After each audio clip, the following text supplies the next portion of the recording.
If you live here, fun is your thing. If you live here, tough is your thing. Smart is your thing. Caring is your thing. If you live in Massachusetts, community is your thing. Since 1972, the Massachusetts State Lottery has provided over $25 billion to help cities and towns with the things they need most. If you live here, giving is your thing.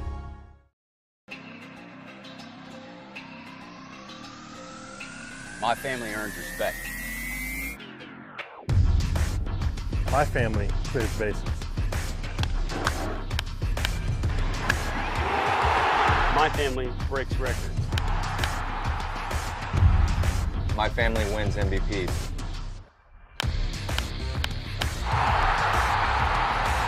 My family gives everything. My family makes history. My family wins championships.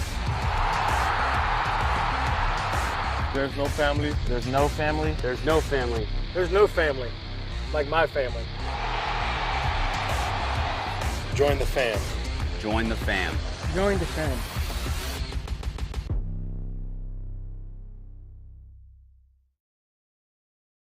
When Alaska Airlines needed a partner for the complex operations of travel, they made the switch to T-Mobile. Our 5G has Alaska Airlines and their customers covered, from major hubs to remote destinations. With 5G coverage ready now for the demands of today and the future. T-Mobile's network powers Alaska Airlines as they deliver next-level care for all customers. 5G ready now. That's how unconventional thinking is better for business. Coke Zero is now Coke Zero Sugar, with great Coke taste. Some people were excited to hear the news, some were skeptical. So we're not gonna have the star of the show you're watching come out and say, "You'll love it." No special jingle written by this week's hottest pop star. No famous internet celebs who happen to be holding the label just so. Okay, maybe just one little pour shot. The only thing that will make you believe Coke Zero Sugar has great Coke taste is trying it yourself. Ice cold Coke Zero Sugar. Try one today.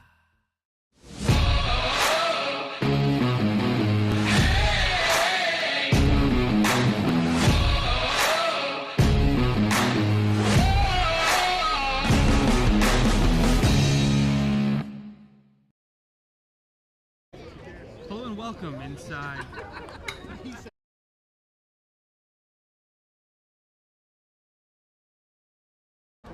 Hello and welcome to Gov Fuller Field in Falmouth, Massachusetts, for today's matchup between the Hyannis Harbor Hawks and the Falmouth Commodores. We're going to take a brief break and we'll be right back on the Harbor Hawks Baseball Network.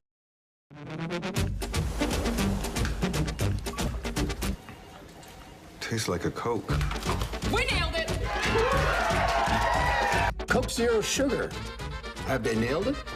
Sounds like they really nailed it, huh? Nailed it. And that's when you said...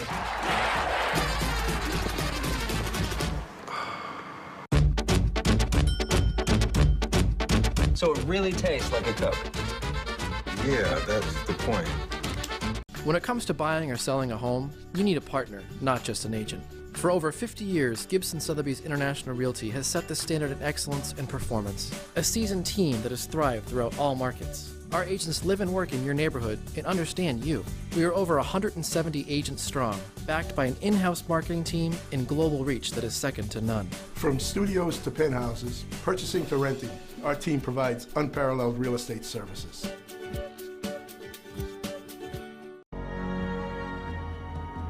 If you live here, fun is your thing.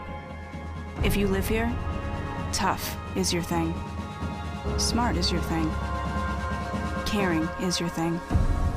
If you live in Massachusetts, community is your thing. Since 1972, the Massachusetts State Lottery has provided over $25 billion to help cities and towns with the things they need most. If you live here, giving is your thing.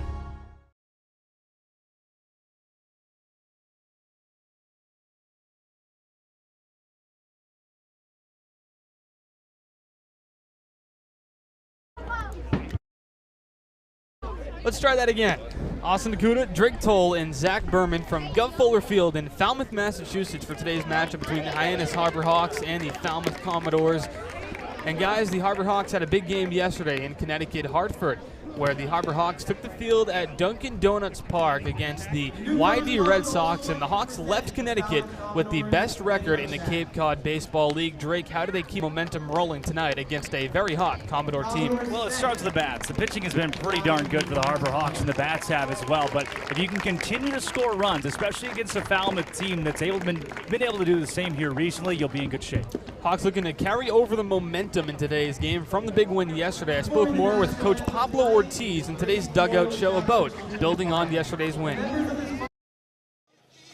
Hello and welcome into the Dugout Show from Falmouth today at Gov Fuller Field. Austin Nakuda alongside Coach Pablo Ortiz. Pablo, yesterday the team played at Dunkin' Donuts Park in Hartford, Connecticut, AA Stadium for the Colorado Rockies. What was that experience like for you coaching and getting to be there with the guys on the field? It was awesome. It keeps the guys going. It's a great motivation for them. A little glimpse for them to see whenever they get drafted, hopefully someday for them, and hopefully play at the highest level. And they had some fans there, so they got that experience, and it was great as coaches too. A lot of fans and great stadium. So.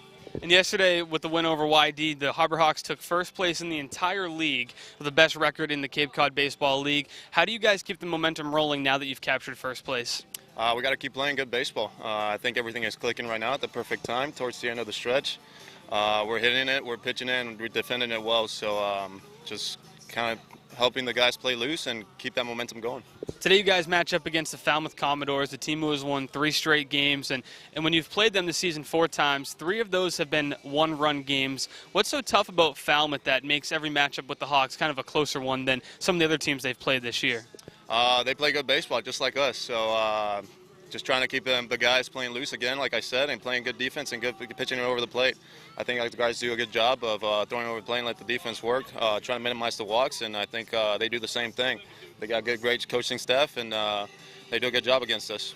And finally, we're in the home stretch of the year now, heading towards the playoffs where there's not many days off left in the schedule. How do you help keep the guys fresh, and what's the message as the playoffs approach? Right now, I'm just playing baseball. A little less of the BP and in and out, so more playing baseball. Try to keep the guys fresh and Julia taking care of them. Really good job, and trying to stay ready. Well, thank you very much, Pablo. For Pablo Ortiz, I'm Austin Nakuda on the Dugout Show. Let's send it back to the booth. Thank you. Thank you, Pablo Ortiz, for joining me today on the Dugout Show. The Hawks, as mentioned, will take the field in just a moment to go to battle with the Falmouth Commodores. And in yesterday's big win against YD, one of the keys to that game was Austin Strickland, who caught up with Drake Toll in today's pregame interview. Drake Toll here alongside Austin Strickland on the pregame show. Austin, coming in relief yesterday. It's okay, I promise. Coming in relief yesterday, yeah, 100%. Coming in relief yesterday, 4 innings pitched in a game where you're at a minor league ballpark, right? So you pitched in the SEC championship game. You've seen 13,000 screaming Tennessee fans. You've been to Fenway Ballpark. You've thrown baseballs everywhere, right? Yeah. Was yesterday special or just another place to play baseball? I mean, you got to always think about them as just other games of baseball, but I will say that I was pretty excited to throw there. You know, you walked in and, I mean, the stadium was just beautiful. So I kind of got some butterflies knowing that I was throwing, but no, just another game, but that one was definitely a lot of fun. You had 4 innings pitched, but when you came in, you had a big lead to work with, too. How do you change your approach when you've got that kind of lead coming in relief? You shouldn't change anything. You know, you should just focus on pounding the zone with good pitches, expanding off speed late. Pitching with a lead, definitely a lot less stressful than pitching with a very small lead.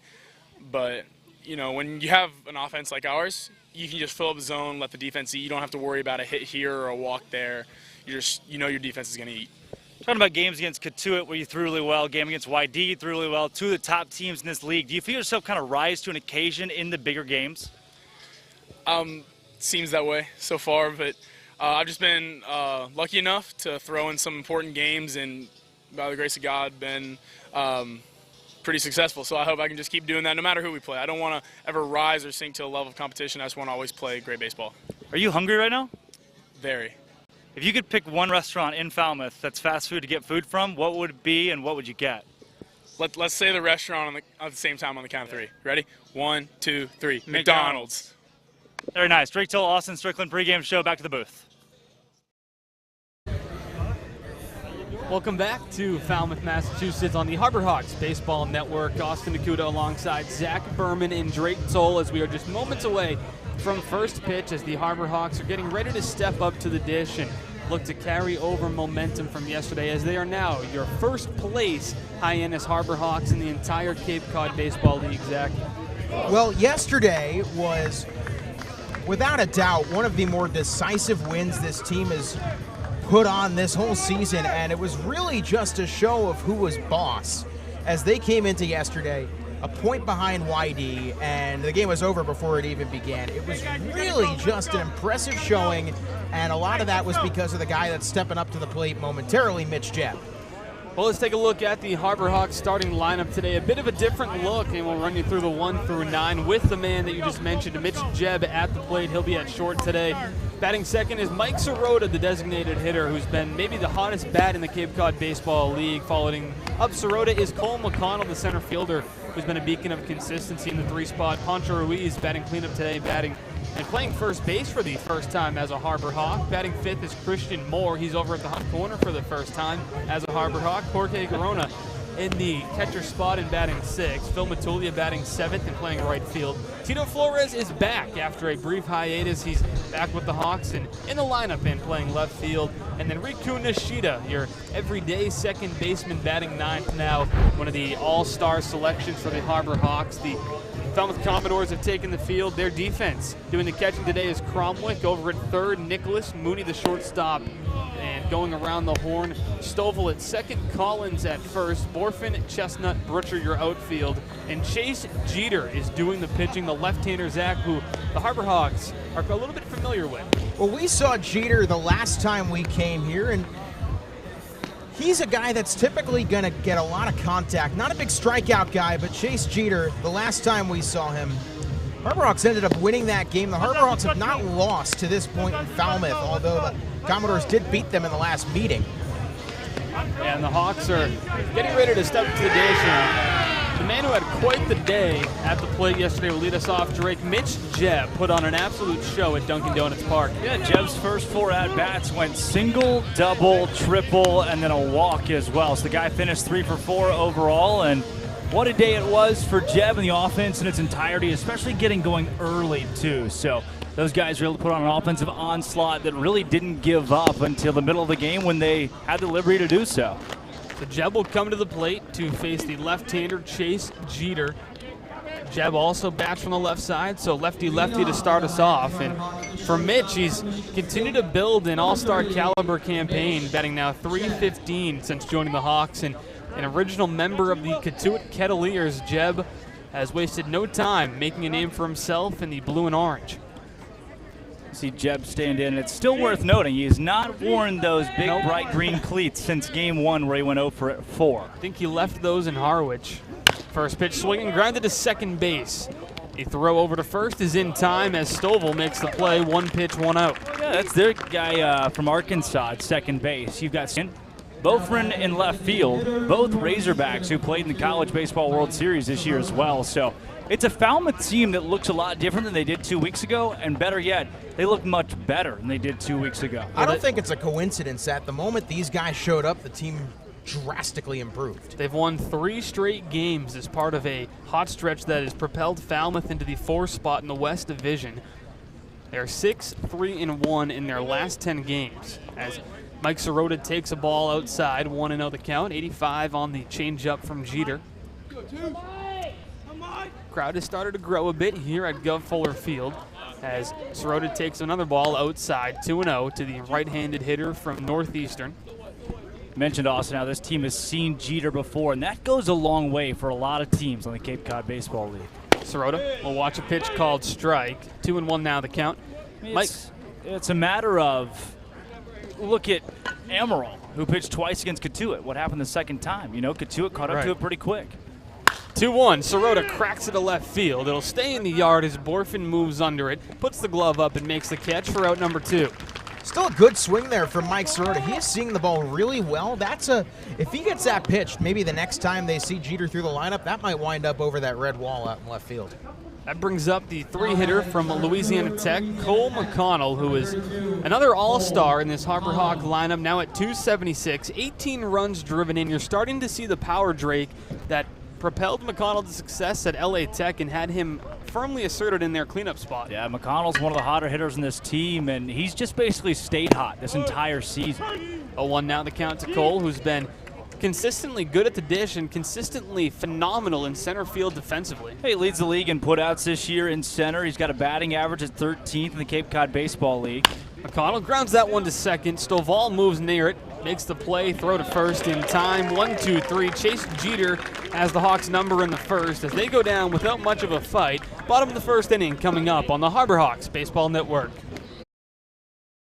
Gannon's Tavern is the home of incredible wings, handcrafted cocktails, ice-cold beer, and Keno. Their innovative tavern menu features seafood, great sandwiches, steaks grilled to perfection, and stunning specialty dishes. There's no better place to watch your favorite New England pro football team than Gannon's Tavern, in their large bar or outside on their covered deck, complete with TV and sound. Gannon's Tavern, 959 Burses Way, Hyannis. Like them on Facebook and Instagram. Yes, soon at Gannon's Tavern. With Hood Milk, you can trust your family is getting high-quality milk in every nutritious and delicious drop.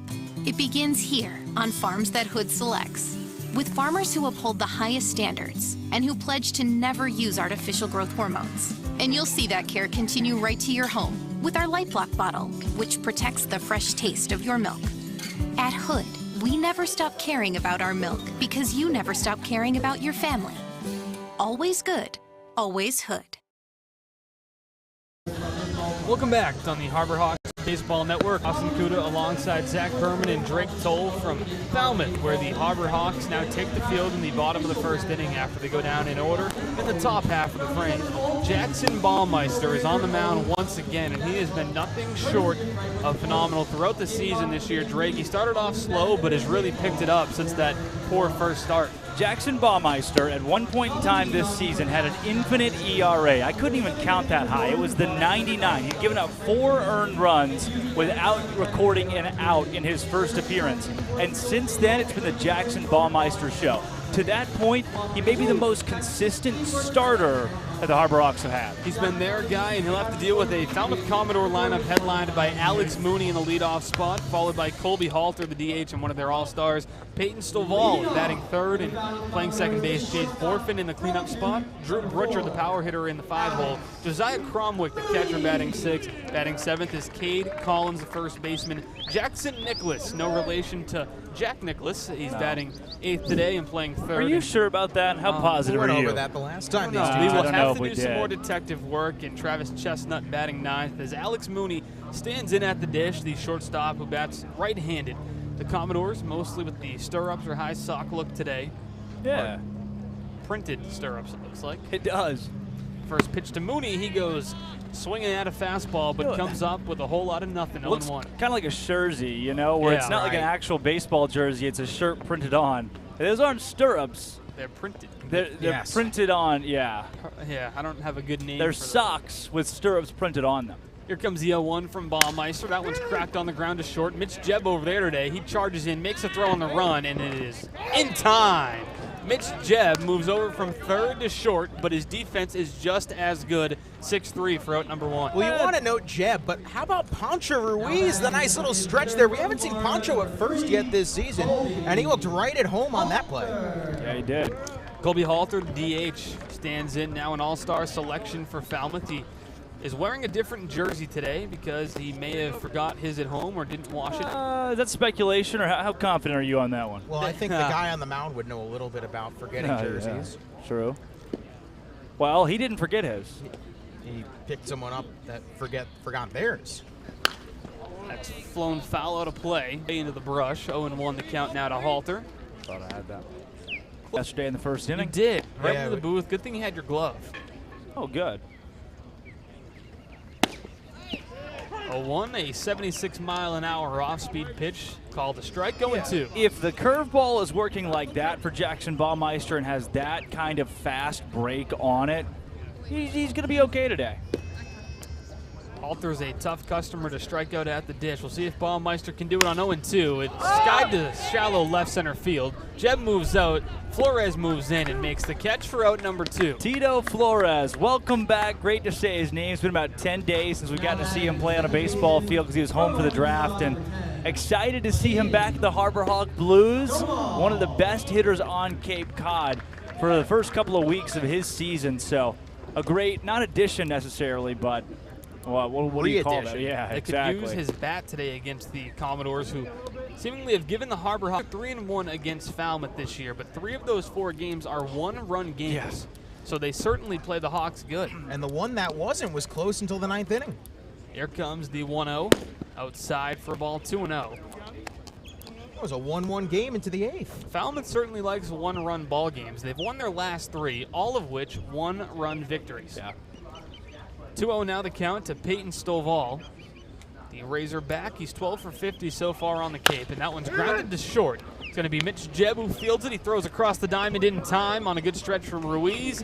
1, 2, 3. We got a pitcher's duel at Arnie Allen Diamond here at Gov Fuller Field as we head to the 2nd inning on the Harbor Hawks Baseball Network. Hey, Mama, what's up? Did you switch my service from Verizon to T-Mobile? Yep. T-Mobile has the only nationwide 5G. Well, Mr. Know-It-All, let's see if you right about that. Mama. Hey, Mama, I'm working. It works at the pie shop. T-Mobile's 5G works inside and out. Hey, what you need, Mama? I'm trying to watch the game with my boys. It works in the park. Oh, okay. Mama? It works at the aquarium, in the parking garage, at the beach, in the elevator. It works in the movie theater, too. Oh, shush yourself. I'm talking to my baby. You're driving me crazy. I was just calling you to say thank you, baby. I love you. I love you too, Mama. Yes, Mama. It works in the kitchen. Tell Mama. Mama? 5G, it works in the club. Who are you in a club with? All about it. Tell Mama. Back here on the Harbor Hawks Baseball Network, as got a couple of pitchers who have certainly settled in. Chase Jeter returns to the bump, and he set the Hawks down in order. Jeb Sirota and McConnell all put the ball in play, but all came up empty. We'll see if the 4, 5, 6 hitters today for the Hawks can put up a better fight. It's going to be Pancho Ruiz to lead us off, and Drake told Pancho Ruiz, a guy who had big expectations coming into the year after a solid start at San Diego State, has really swung the bat well over the last few games. Yeah, you know, Pancho struggled for a decent part of this season to put the ball in play, and it's a lot easier to say that about a guy who's no longer struggling. He's caught up to the baseball. The power's been flashed in the last few games. His first couple of weeks, he had to adjust the wood bat, but now that he has, you're seeing a whole different animal out of Pancho Ruiz. You know, it felt like that he was, once he got that first home run, his bat would click. And he had his first homer over the weekend in Orleans, and since then he looks like a completely different player at the plate. Ruiz, the first baseman today, has shown the flashes of power from his batting practice session at Fenway. He goes after the first pitch, cracks it on the ground to short. Moody fires across the diamond in time. Leadoff man retired as. A lot of contact today, but not a lot of hits yet. Yeah, wouldn't you know that yesterday's game, Austin, we were 42 minutes in and still in the bottom of the first. We have an out away here in the top of the second, and we are less than 12 minutes into this ball game. Ain't that a beautiful thing about baseball? That's how baseball's meant to be. Pitcher's duels. Never know. I mean, this game is faster, and the weather is definitely a little bit nicer. Brings up Christian Moore to the plate with 1 out. First pitch is outside, ball 1. Certainly helps when it's not a lot of walks, and unfortunately yesterday the starter Eric Yost for YD, an uncharacteristic outing for a very solid starting pitcher as he helped Harbor Hawks out by a plethora of walks on the base paths. A big part of that is your communication with the catcher. I mean, that's I don't want to say half, but a large majority of how well a pitcher throws is comfortability with the catcher and the way that he is able to compete with that guy as a strike on the outside part of the plate. And yesterday, for him, there was nothing doing. Yeah. He couldn't get the calls correctly. He didn't like the calls, and we have that also. What's been so impressive about the Harbor Hawks catching, whether it was Jacob Campbell, Pancho Ruiz, or George Corona, it seems like the pitchers are automatically good to go with either of those trio. Yeah, that's been a key to all this season is having catchers you can trust. Here comes a 2-1 to Christian Moore. He lines that one to right center field. That's going to get down for extra bases. Moore around first, heading for second as Butcher gets to the ball and will fire it in. Christian Moore from Tennessee has himself a stand-up double. That's a bat you'd like to see heat up as well. And Moore had an RBI single in yesterday's game, but coming into yesterday, he was pretty cold, and that's some contact that really looks good off the bat. Opposite field into the gap, nice piece of hitting. That's something we know Moore is capable of doing. He did it a lot at Tennessee, and if his bat can get going, this is an already dangerous Harbor Hawks lineup as is, becomes even more dangerous. Immediately inserted into the Hawks lineup since joining the team about a week ago. He's been designated hitter a couple times as he's pregame. He's one of the grad assistant coaches at Louisiana Tech this past season, and 3 of his Bulldogs are with him here on the Cape now. And Pablo, really big fan of Corona, and talked about his power at the plate. That pitch inside, a called strike, 1-1 even count now to the right-handed hitter Corona. Interesting to see Jeter's stat line this year. He has given up more hits than strikeouts. 19 hits to 12 strikeouts, allows a lot of contact, only an ERA of 1.62. This guy will put a lot of runners on, gets out of them seemingly. Corona comes up empty on an 83-mile-per-hour changeup. 1-2 now the count. See how well George is able to fight in a count where he's down here early in this ball game. Coming off of yesterday, I know a lot of those guys were tired, really tired. They only got, what, 3-4 hours of sleep the night before, and then you got to get up, drive to Hartford and play another baseball game at a minor league ballpark that goes 4 hours. So, gee, the guys that get down in counts today, how well they able to muster up comebacks in these individual at-bats. And Corona, unfortunately, the one downside to his big bat was the strikeout numbers at LA Tech. We'll see how he adjusts. He's done well so far on the Cape, 4 walks to 4 strikeouts. Here's the 1-2. Grounds that one to third. Fielded over there at the hot corner by Nicholas. His throw across the diamond is picked by Collins as the first baseman picked one out of the dirt to get out number 2. It's a nice scoop there by Collins. We've seen a lot of good first base play tonight, and from 2 guys that we haven't seen play much of at first base at all. Collins, this is the first time we've seen him there all season. Phil Matulia ready to dig in with a duck on the pond. Christian Moore stands over at second base after his one-out double. It's Park with awesome? 3,000 elementary school campers in attendance as he goes after a fastball 0-1. Matulia was pumping up the crowd, and by about the second inning, the entire park was rooting for the Hyannis Harbor Hawks on a neutral site. Well, it was the umpire delay that Phil took advantage of. Stood in the box and got everybody pumped up. Eric Beatty comes out of the dugout and starts chanting, "Phil, Phil, Phil." The whole crowd joined in. And then what would Phil do after the umpire delay but hit a stand-up double? Brought the crowd to life. Yeah. It was good. He had the best. You can see the biggest smile he had on his face. He's walking back out of the batter's box. This team's got no shortage of fan favorites. None at all. 1-1 now the count to Matulia.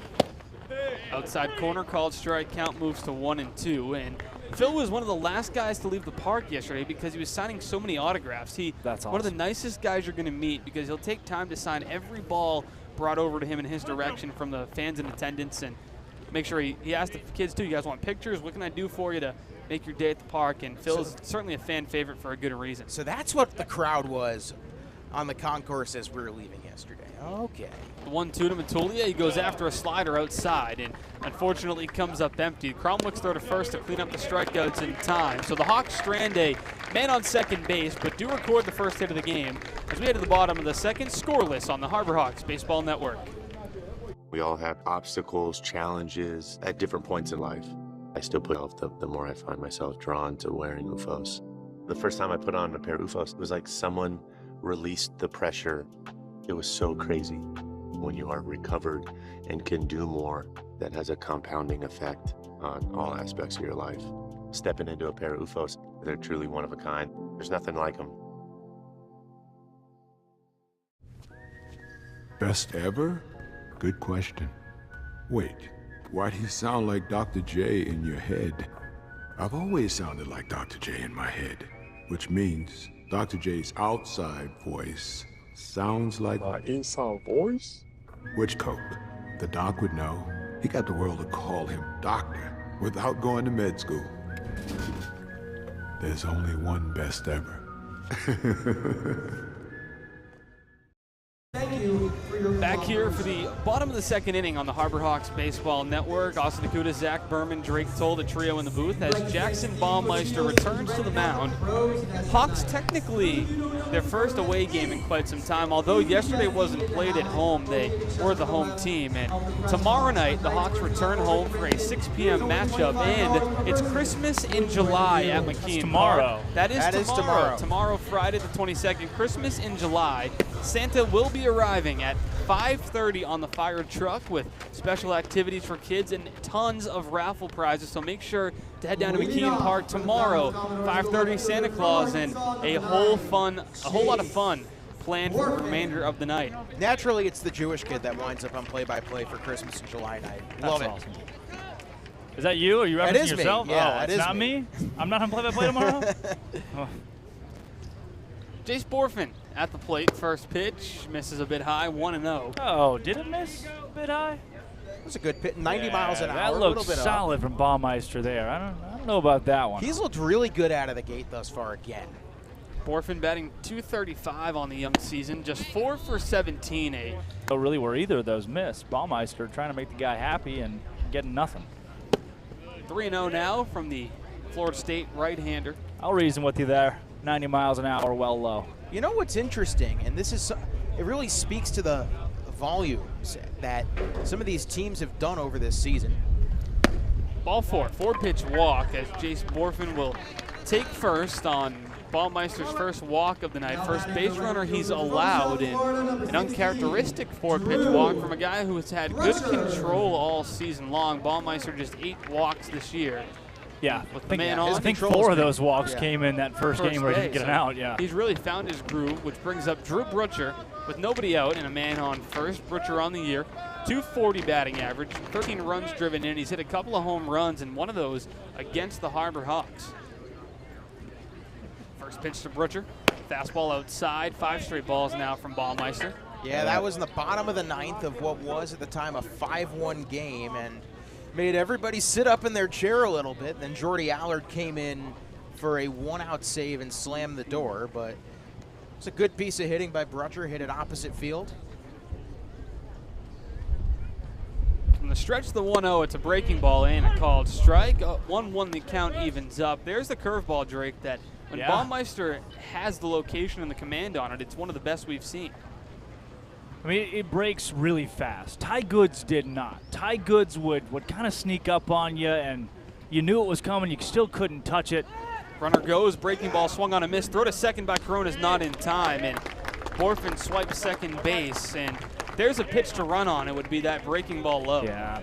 Well, and again, it's Ty Goods would sneak up on you because the way that it would break was so dramatic, and it's not like that for Baumeister. His has more speed on it. It's going to break really quickly, really tight break at that too. You think you're on top of maybe even a fastball because the velo can run up to 80 and then shoot, bottom drops out. Nobody out. Runner on second's Borfin after the stolen base. Baumeister from the set. Counts 1-2 to Brutcher. Brings home another breaking ball. He cracks it to left center field. Flores moving back. McConnell as well. They're in the gap, and it's going to drop. It gets down, but still on second base was Borfin, so he only advances to third as Brutcher pulls into second with a stand-up double. Well, it looked like both McConnell and Flores had a beat on it. None of them misplayed it. It just landed right in between the two of them. I'm not sure if someone lost it up in the sky, but either way, so runners in second and third. Were such thing as ideal situations to be in for a pitcher. This is not one of them. No, yeah, no. I've seen better. This is with a walk and an extra base hit. You put yourself in this spot if you're Baumeister. How do you get out of it? We'll have to deal with Josiah Cromwick, Oregon Duck. First pitch fastball, won't play, 1-0. You ever play that game? Which you know, where you had to ford the rivers and stuff and go up that trail? What was it called? Oregon Trail. What was it called, Austin? Oregon Trail. Okay. What's the difference in Oregon and Oregon University? The trail and the university. So you call it Oregon for the trail. Natives of the state Oregon, I think it's Oregon. Oregon is how people tend to say it if you're from out of state. I believe Oregon, as in the Oregon Ducks catcher Josiah Cromwick. I believe that's how the locals say it. Don't quote me on that. I was just about to quote you on that ball is Oregon by Josiah Cromwick for a called strike, 1-2. I see what you did there. That was good. I'll meet you. I'll raise you a strikeout right here. See if he can get it on 1-2. Here's a pitch from Baumeister, misses low. Count will even up at 2 apiece. I'm okay with that pitch, trying to get Cromwick to chase. He doesn't do so, but a strikeout would be big here. You know, you don't have a double play that could end the inning if you strike a guy out because there's no runner on first, but it's a good start after allowing the first 2 guys to reach. Wind up and the 2-2. Line drive's gonna walk home. They will wave home Butcher. Nope, they'll hold him at third. So it's a RBI single for Josiah Cromwick, which now puts runners on the corners and gives Falmouth a 1-0 lead. Good piece of hitting there, and you're gonna see Coach Kevin Ohm come out of the dugout here and meet with Baumeister, have a conversation with him. But I'm curious about this. Look, Baumeister's been here for plenty of the season, and he's played plenty of baseball at Florida State too, and I'm sure he's been in plenty of situations like this. I want to know how George Corona steps up from behind the plate with nobody down and runners in the corners, how he calls these next couple of batters, and not only that, how he commands where the baseball is going to go on the diamond. That, to me, with runners in the corners, where you see these catchers. You know, runners in the corners, it feels like Baumeister has missed a couple spots in this inning. We'll see if he can pitchers settle in a bit. Yeah, I don't know what Ohm tells him, but he's got some kind of magical lyric. It's the Ohm effect. Like a poem or something. Yeah. We'll see what the Commodores have up here with runners on the corners. A lot of teams will put a man in motion, try to draw the throw and steal a run. Yeah. But Cromwick, not a ton of speed at first. If that's the case, how does Corona respond?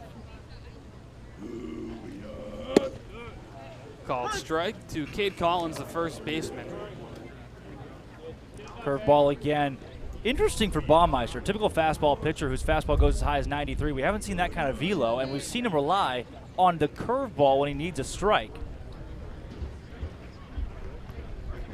Comes set now with runners on the corners. To Cade Collins, and he goes after an 89-mile-an-hour pitch to Collins, and now Collins is behind 0-2, or Corey Collins, excuse me. That's the fastball again again there. there Down as Cade on the board. Interestingly enough, both teams are starting typical catchers at first base. Collins has played only catcher this, both for Georgia and for Falmouth. Corey Collins has struggled with the strikeout, 24 of those to just 13 walks. Behind 0-2 to Baumeister here with nobody out. But here comes the pitch. Tried to shoot the outside corner, just couldn't catch enough. Couldn't catch enough to play 1-2. Yeah, 83 with the slider here, so we've seen 3 true pitches from Jackson Baumeister. Not sure if we have gotten a glimpse of the changeup quite yet from him, but I'll say, Zach, you mentioned he's missed a couple spots, and I think when he has missed, Falmouth has taken advantage of it because it hasn't been much. Even on the 4-pitch walk, there really wasn't a single pitch you thought, oh, he just missed terribly there. He's getting to Collins. He got just enough on it to stay alive, but more times than not, that's going to wind up with a strikeout. 1-2 now the count. Runners at the corners. Cromwick at first after his RBI single. Butcher over at third. Here comes Baumeister from the set. Fastball and down. Low from what we're used to. And a nice fastball that goes high in the zone, too. Brings the heat up around belt, just above belt level. Really like that from Baumeister. Like Zach, you mentioned, he's trusting his stuff right now, even when he's in a tight spot, runners on the corners still. So time has been called. Corona's going to go over to the dugout as he's going to attend to that as Baumeister picked up the big out number 1. He'll have to now deal with the 8-hitter Jackson Nicholas, who's now batting on the air. Well, just 50. He's 1 for 20. Is that 500? No. I think you're missing a 0. 50. No, I'm not. Because if it was 500, I would say he's batting 500. If he's batting 50, I would say 50. Is that why you said he's batting 50? Correct. It's because he is? Yes. Okay, okay. Who was that again? The man coming up to the plate, Jackson Nicholas. And his relation to Jack is? Non-existent. Maybe neighbor, but otherwise do you know that? Are you confident in that? I remember the last time these two teams played, we ran a Google search, and one of the first results was, is Jackson Nicholas related to Jack Nicholas? And the response was I must have been asleep for Yeah, that. I didn't run that Google search. I don't think I was here for that. Definitely not here. What are his parents' names? That might have been one of the games you and Bria did. Here comes the pitch inside to Nicholas. It misses inside. Corona just saved a run. That is a great defensive play by a catcher that has really been impressive defensively. We've seen so many impressive defensive catchers in this league. Corona is just another one of them. Windy, overcast day here at Gov Fuller Field as the flag is really ripping out to the deepest part of the park, center field. Here comes the 1-0 fastball, and nothing doing if you're Jackson Nicholas. 1-1 the count. Is it supposed to rain, to your knowledge, Austin? No, it's not. It's just one of these very. It feels like it. It feels like a thunderstorm. Yep, it does. I'll take windy and cloudy over 100 degrees in Hartford. That one's flown foul. Didn't you tell me that you almost overheated and had to stop outside. calling the game? I was outside. But then you came in for the last like 7 innings. No, for like 2 innings. Oh. I was trying to get footage. Oh, it's a shame they didn't have free water for us, huh? Yeah, well, I heard Mr. Berman, you couldn't find any cups earlier, so you just went right to leaning underneath it? Yeah, that happened pregame. And in then the dugout? No, like on a concourse. On a concourse.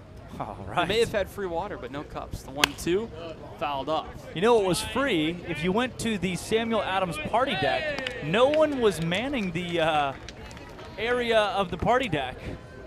So free seating. Yeah. In an area that was restricted? Uh-huh. Yeah, there you go. Nice view from the Samuel Adams party. 1-2 again to Nicholas. Pickoff move first, over to first, back in safely is Cromwick. Did you know No. that Jackson Nicholas hit a grand slam in the College World Series? Yes. Against Texas A&M. I did happen one of to his, know that. I had that in my notes today. That was told last game with us. I just found it out. I like to act like Here's I the did. 1-2. Breaking ball misses high, 2-2, a bit outside as well. 74 on the curveball there. I think that's as slow as we've seen him throw the curveball. I've got a good idea this gun is probably That's what I off was by gonna 3 say, or 4 miles an because hour. last time we were here, his fastball was 92, curveball was Yeah. 76. Yeah. Same difference in pitch speeds, but they're both dropped down about 2 to 3 miles an hour. Exactly. So I think he might be sitting a bit higher on both. That's outside. Yeah, 74 with that curveball. We haven't seen him do that. Now, there is a chance he's been working on the curveball and maybe even trying to slow the curveball down. But at the same time, I don't think that takes velo away from your fastball whatsoever. The So, gun, it's got to be the gun.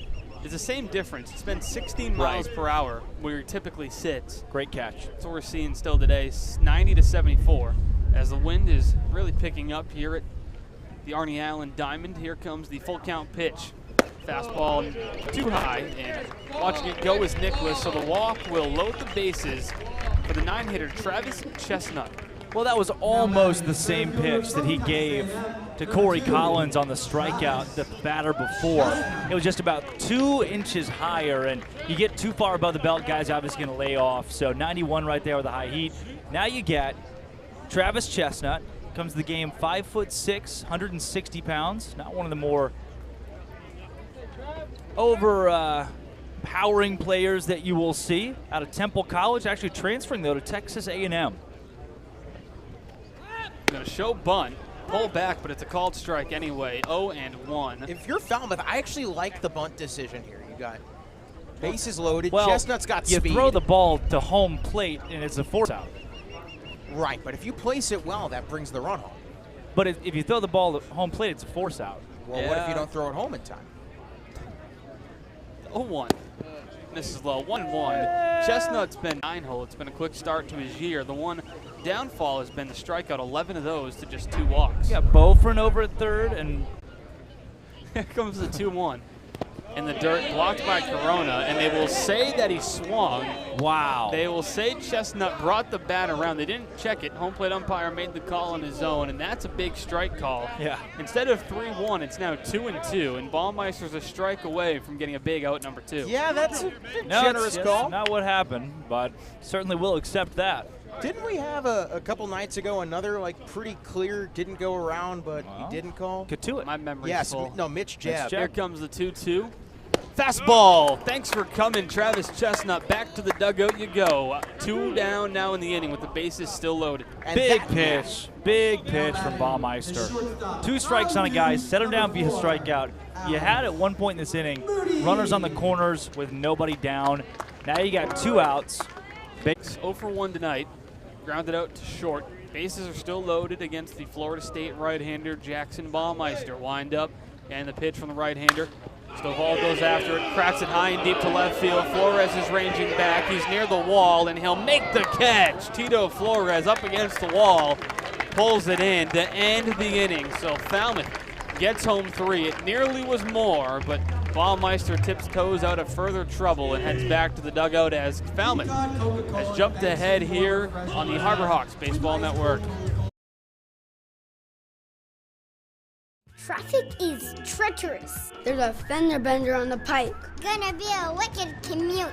The expressway's backed up to the gas tanks. Gridlock. Crawl. Snarl. Jam up. Bottleneck. Log jam.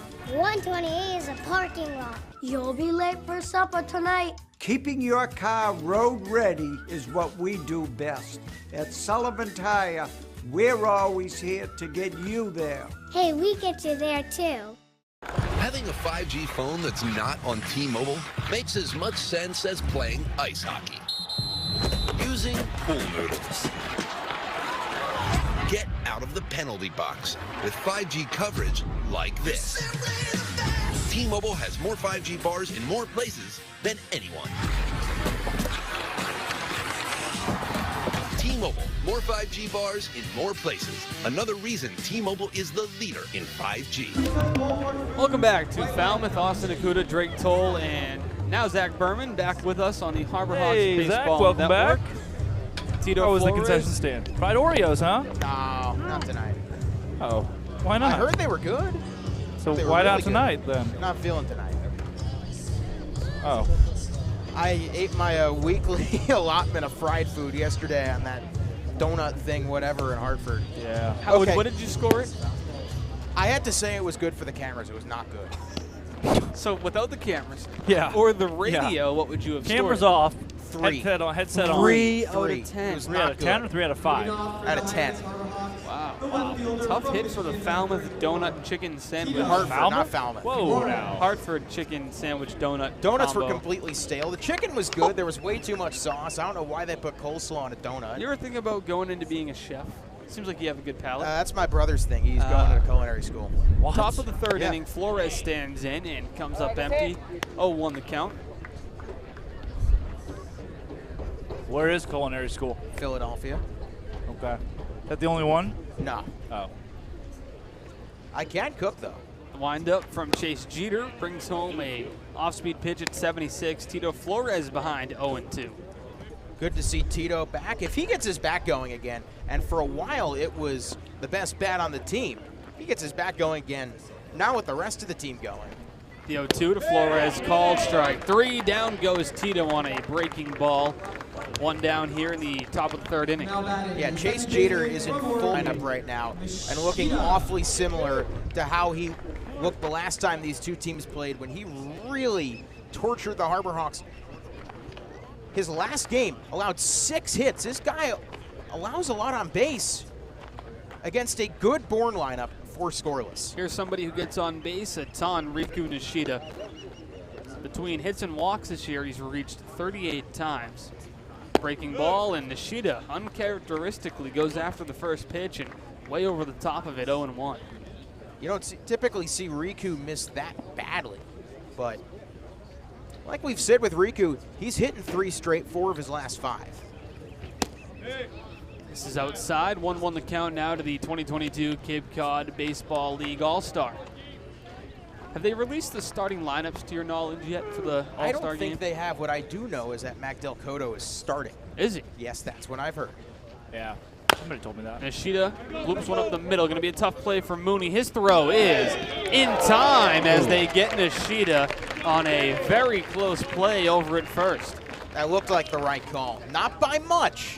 Yeah, we don't really have a good vantage point. I saw that the tag right before Riku's foot hit the bag. That's just a good, solid play by Mooney. Yeah, I'm going to go opposite. I thought the foot was definitely, yeah, I'm getting a nod from Sam Watson as well, our social media director.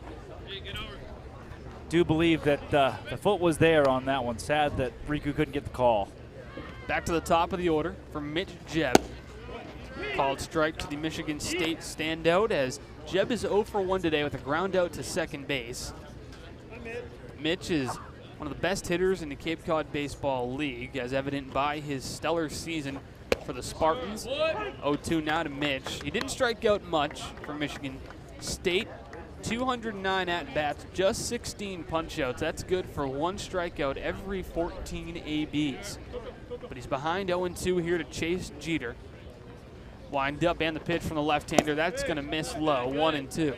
I'm still shocked that Mitch Jebb was robbed of a home run yesterday by that weird-looking overhang in right center field. Yeah, he hit one about 420 feet. That's out in every ballpark on Cape Cod for sure. And Wareham. Here comes the 1-2. Misses low, 2-2. All-Star game this year takes place in Wareham. Mitch Jebb will be there on Saturday. I heard they got the lights fixed. Well, that's a good thing. Home Run Derby right before, I believe, and then the All-Star game will take place at 6 o'clock, I believe, 6 still. o'clock. Yeah. Here comes the wind-up and the 2-2. Misses low, 3-2. Is that right? Yes. How you can do the home run derby at 5 and then have the game at 6? Do we have How the is that information on who's hitting the 1v1 derby? home run derby. Yeah. I have no idea. You only get 1 hit. It's either home run or One not. pitch. Here's the 3-2 to Jebb. And that's a called strike 3 below the knees on a pitch out of the zone. Jebb goes down looking for out number 3. The Hawks don't have much going yet with the bats. They'll hope to have some stability in the field as they're down 3-0 as we head to the bottom of the 3rd. Bronk, What up, TB? what do you think my next move should be? Give it to me straight. Maybe it's just time I hang him up. I got one word for you. Retirement. If you retire now, you're gonna be walking on soft sand in a week. Just come to Florida and feel the wind in your hair. Retirement is like winning another one. Maybe I'll even join you. On the Spotty Network, this is what Tom heard. If you retire now, you're soft and weak. Just come to Florida and win another one. Maybe I'll even join you. Just go win another one. Like it's that easy, Gronk. Maybe it is. I still feel like I have a lot to accomplish. My goal is to win one more. And Gronk's coming with me. I'm retired from retiring? Mom, where are my football pants? Don't trust big decisions to just any network. Go with T-Mobile, the GOAT in 5G. And I'm not soft or weak either. T-Mobile is the leader in 5G. Bottom of the 3rd inning from Go Fuller Field as we welcome you back on the Harbor Hawks Baseball Network. Jackson Baumeister returns to the mound for his 3rd inning of work. It was a smooth first inning as he retired the side in order, but a couple of hits and walks, put 3 across in the bottom of the 2nd frame. Now he'll have to contend with the 4, 5, 6 hitters who got the inning and the rally going last inning. Borfin, Brutcher, and Cromwick, the trio, due up against the Florida State Seminole. Yeah, I'm really glad to see Baumeister back out there, especially with such a large strike zone today for all the batters. So a lot of area for Baumeister to work with. Mitch Jebb can attest to that.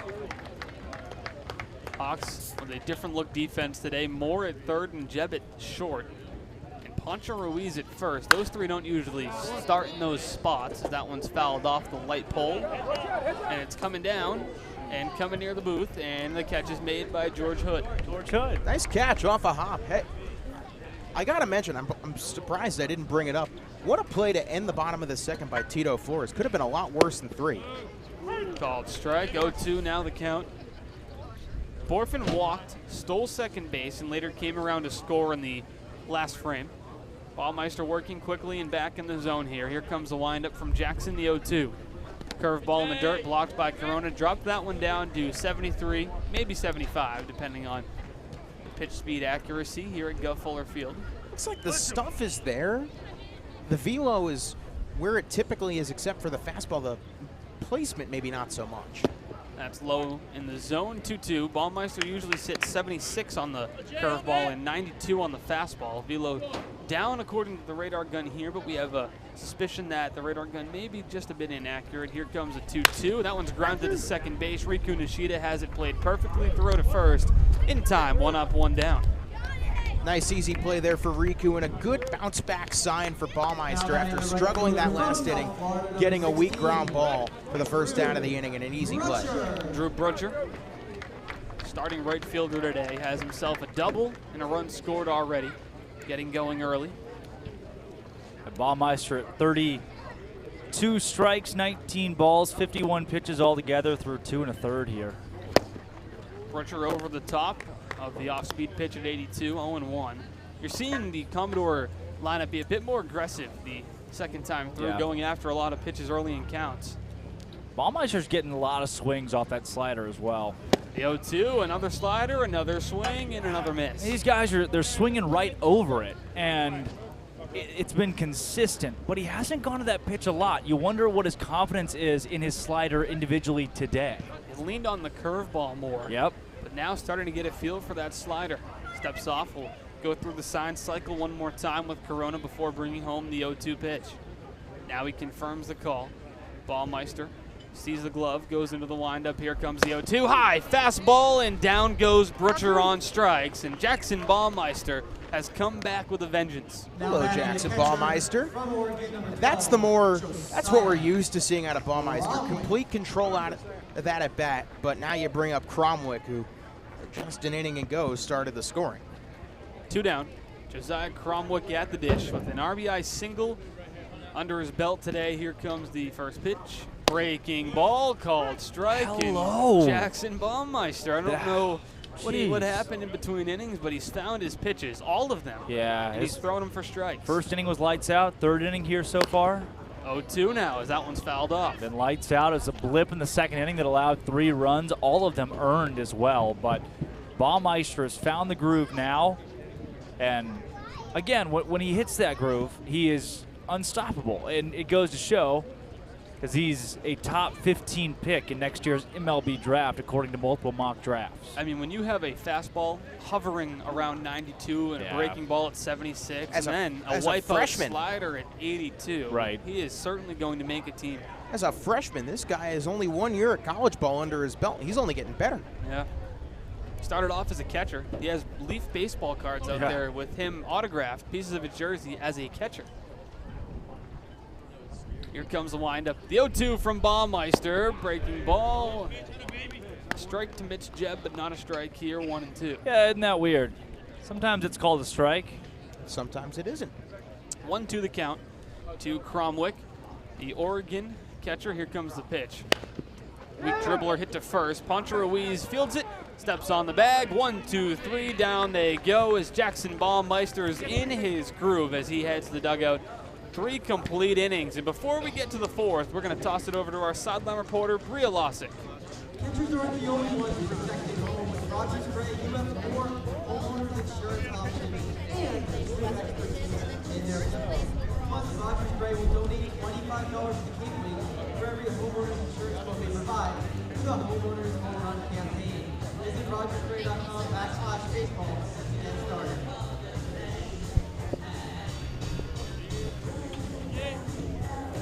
Attention.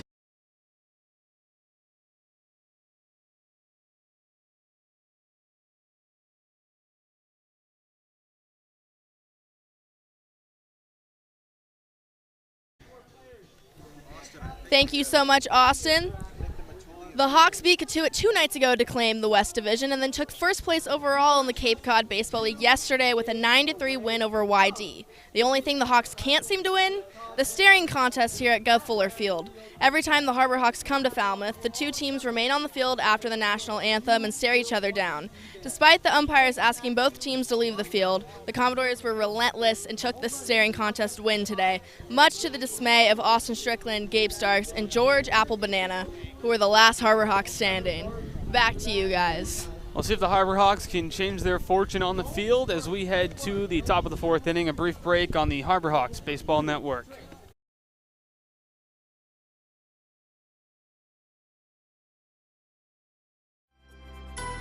When you need a better place to work, CapeSpace is the place to turn. In today's changing work environment, shared workspaces offer a flexible and affordable alternative to conventional office space.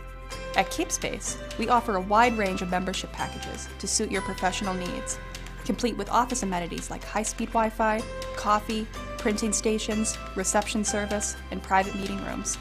Visit our website today to learn more. UFOS Active Recovery. Because life keeps you on your toes. Because you want to shine when you rise. Foam technology absorbs impact with every step, so your body doesn't have to. Because standing still gets you nowhere. Get yours today at ufos.com. Feel better. Feel the U.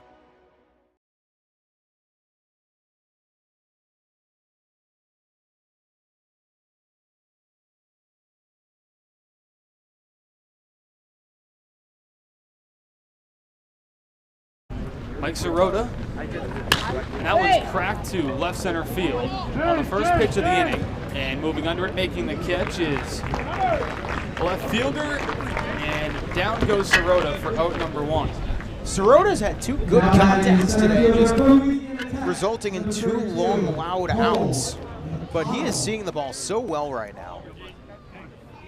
Sun's starting to peek out here at Gov Fuller Field through the overcast skies as we're in the top of the 4th inning. There's 1 down as Chase Jeter remains on the bump.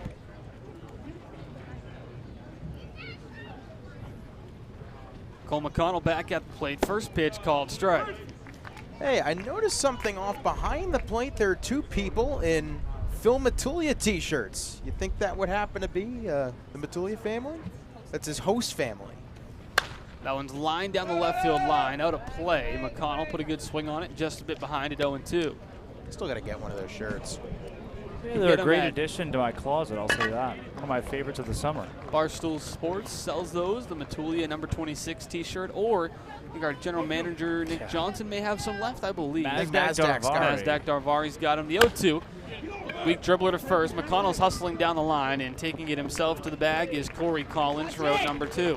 Well, that was a key to the game that was mentioned pregame, was the Harbor Hawks getting the offense going. They haven't been able to do so early, and it's kind of been a trend against Falmouth this season, it feels like, where Hyannis has not been able to come out with necessarily a commanding lead, but been able to do enough to get 3 wins out of the 4 games in the series. Now you're playing from behind. You know the deficit you got to make up, and when do the bats wake up? Poncho Ruiz 0 for 1 tonight with a ground out to short. He watches a fastball, a called strike. Chase Jeter is in a groove now. 26 strikes and make that 27 to just 11 balls. Here's the windup for the left-hander in the pitch. Another fastball, and this time Poncho makes some contact, but it's a foul tip into the mid of the catcher Cromwick, 0-2 to the San Diego State Star.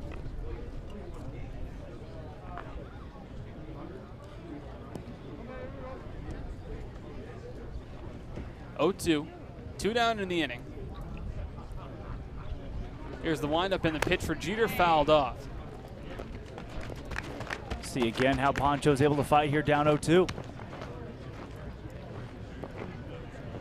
This is as big as yesterday's game was.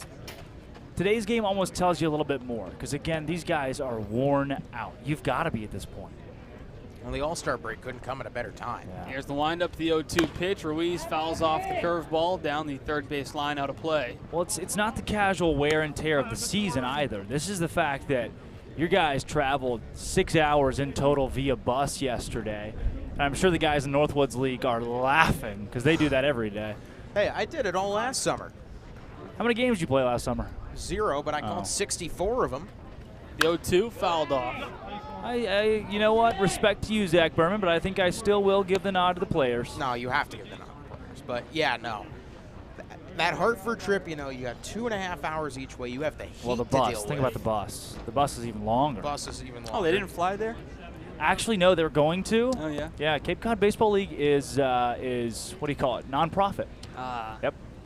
Which I love. It's one of the beautiful parts of the league, actually. The 0-2 by Poncho is popped up. Shallow center field. A trio of Commodores converge on it, but it's the second baseman Stovall making the catch as the Hawks go down in order in the top of the 4th inning. Still 3-0 at Gov Fuller Field, and this is still the Harbor Hawks Baseball Network.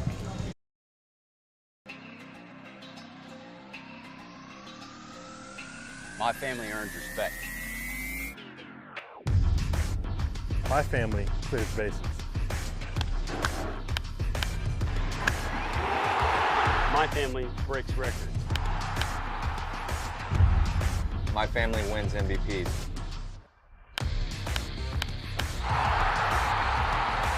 My family gives everything. My family makes history. My family wins championships. There's no family. There's no family. There's no family. There's no family like my family. Join the fam. Join the fam. Join the fam.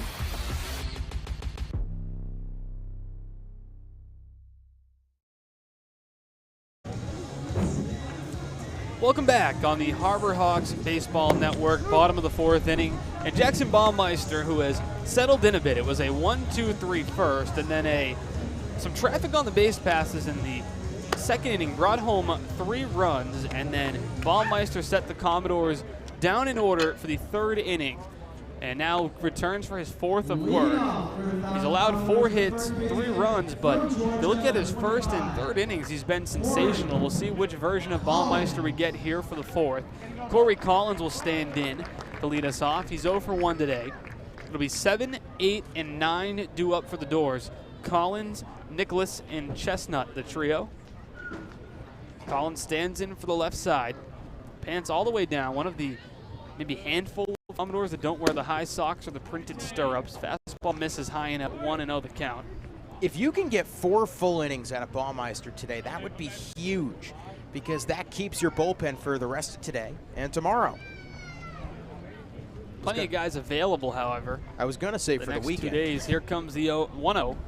Fastball, called strike at the belt. Count evens up at 1 apiece. Well, I'd say everybody not named Cotto or Volker or Strickland is available. Anyone who pitched yesterday O'Rourke would be out, but Burton. Anyone who didn't pitch yesterday. So anyone, Keep going, Zach. Anyone not named Volker, Strickland, O'Rourke, Allard, Burton, Cotto. anyone else besides those, half a dozen are available. Emis, O'Halloran, Langenberg, Driver. We'll name the rest of the bullpen for everybody else. Alphabet soup. What about Gabe Starks? Gabe Starks. Yes. And Isaiah Rhodes. We've now named the whole bullpen as that one's flown to center field. And there's the Gold Glove caliber center fielder Cole McConnell, and he makes the play look routine, which it was for out number 1. If your son is a pitcher for the Harbor Hawks and we missed him, we're very sorry. We tried to name the entire bullpen. Phil Matulia. At least close. Yeah. Well, Phil Matulia is in right field today.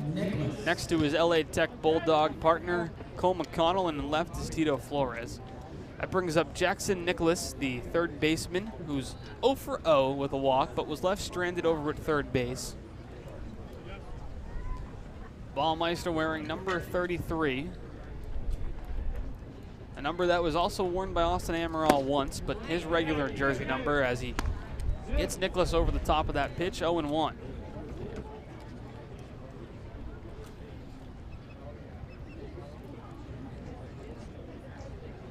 Quiet night here at Gov Fuller Field, but a packed house as they continually do well in attendance here in Falmouth. 0-2 as the Falmouth crowd comes out tonight, and they have bleachers all the way down the right field line, kind of like a football stadium setup. It is a dual-purpose field. I don't know if it still is. It used to be. Is that one's line foul? Yeah, no more goalposts here for a football stadium. So I think they may have done away with the old gridiron here at Gov Fuller.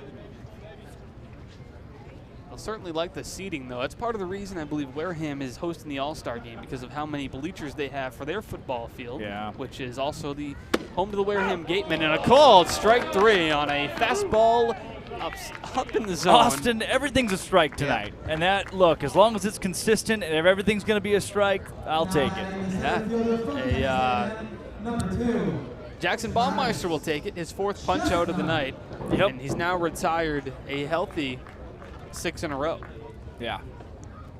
That brings up the 9-hitter, Travis Chestnut. Unfortunately for Travis, he is 0 for 1 by way of the punch-out today.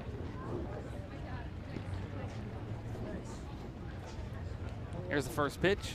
Misses low, 1-0.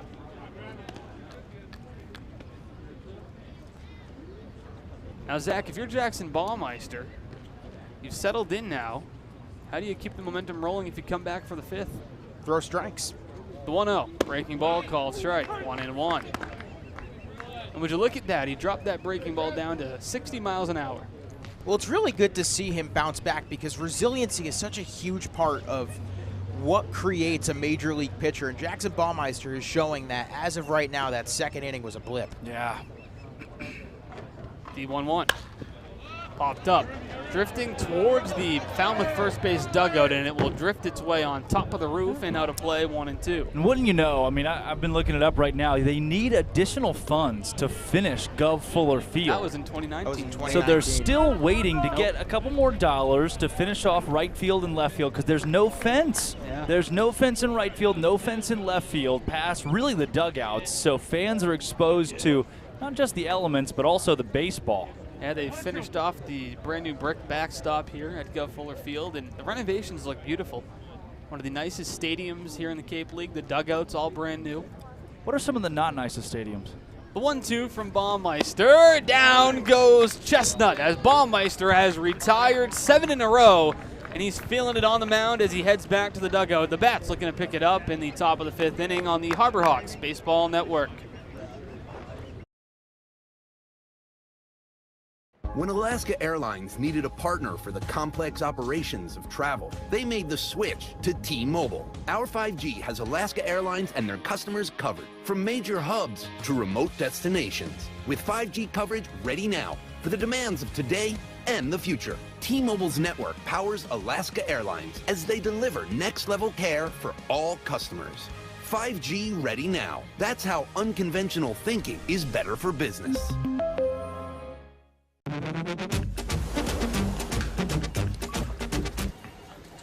Tastes like a Coke. We nailed it! Coke Zero Sugar. Have they nailed it? Sounds like they really nailed it, huh? Nailed it. And that's when you said...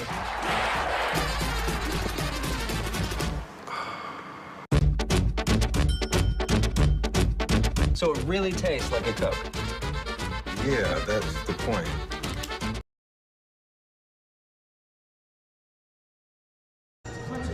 Welcome back to the Harbor Hawks Baseball Network for the top of the 5th inning. Austin Nakuda here from Gov Fuller Field, and now Drake Toll and now Zach Berman. Well, all three back in the booth. Thanks, guys. How was the trip? I was getting some fried pickles Okay, over the concession stand, and then I got to be honest with you, I got lost. There was a basketball court over here. There were some kids playing basketball. You know, I'm 6'6", and you can dunk. so Yes, I had you to can go. dunk. I had to go school them a little bit over there, and well, I tore my right ACL. Oh, no. Yep, You poor yep, thing. I Well, know. Get you. How am I going to broadcast now? Good thing we have chairs. We've seen some people take some spills over the course of this season. Yeah, it's been the whole walking thing has been tough for many. Yes, it has. Top of the 5th for Christian Moore. 1 for 1 with a double to right center in his only at-bat tonight. You know, they used to call him Como. Did they? They stopped As doing in that after a Columbia, while. Missouri? Yeah. I think it's now SEMO. Oh, yeah. They They changed it. The 1-0 to Simo as that one's hit up the middle. Diving stop. The throw to first is by the first baseman and gets near the dugout. It will go out of play, so Moore will be granted second base. A single from Moore, maybe. I believe it'll be an infield. It will be. I think it should be an infield single, and Then an error. Stovall is one of the best second basemen you're going to see, and Stovall made an impeccable diving stop on that baseball and had plenty of time, too. Christian's not the fastest guy in this lineup, although has sneaky speed. Even still, Stovall had some time to make that play, jumped the gun on it, and threw that ball halfway to, Wichita, Kansas. Hey, Christian Moore, 2 for 2 tonight. Yeah, very nicely done. He had that single with the bases loaded yesterday. Double today, single, the base loaded yesterday. Yeah, that's where I was going with that. Well, now he's on second base. Yeah, he is. He's got a 193 batting average now. It's gotten up. Called strike to George Corona. Jorge. George. Different spelling than the bullpen catcher, George George Apple Banana. Whoa, there's that. Okay, the 0-1 to Corona, the one at the dish. It's like ball 1 and 1. The count evens up. And Zach, no cheating. How many? I'm looking at it right now. How many home runs did George Corona have this spring at La Tech? 16. Wow. Off the dome. How'd you know that? Dome. 16 long balls will certainly earn you a spot in the Cape Cod Baseball League, as it has earned one for George Corona. Cracks that one foul off the netting. Heads up down the first base side, 1-2. Some more. The infield singled. He advances second on the throwing error by the second baseman Stovall. Yeah.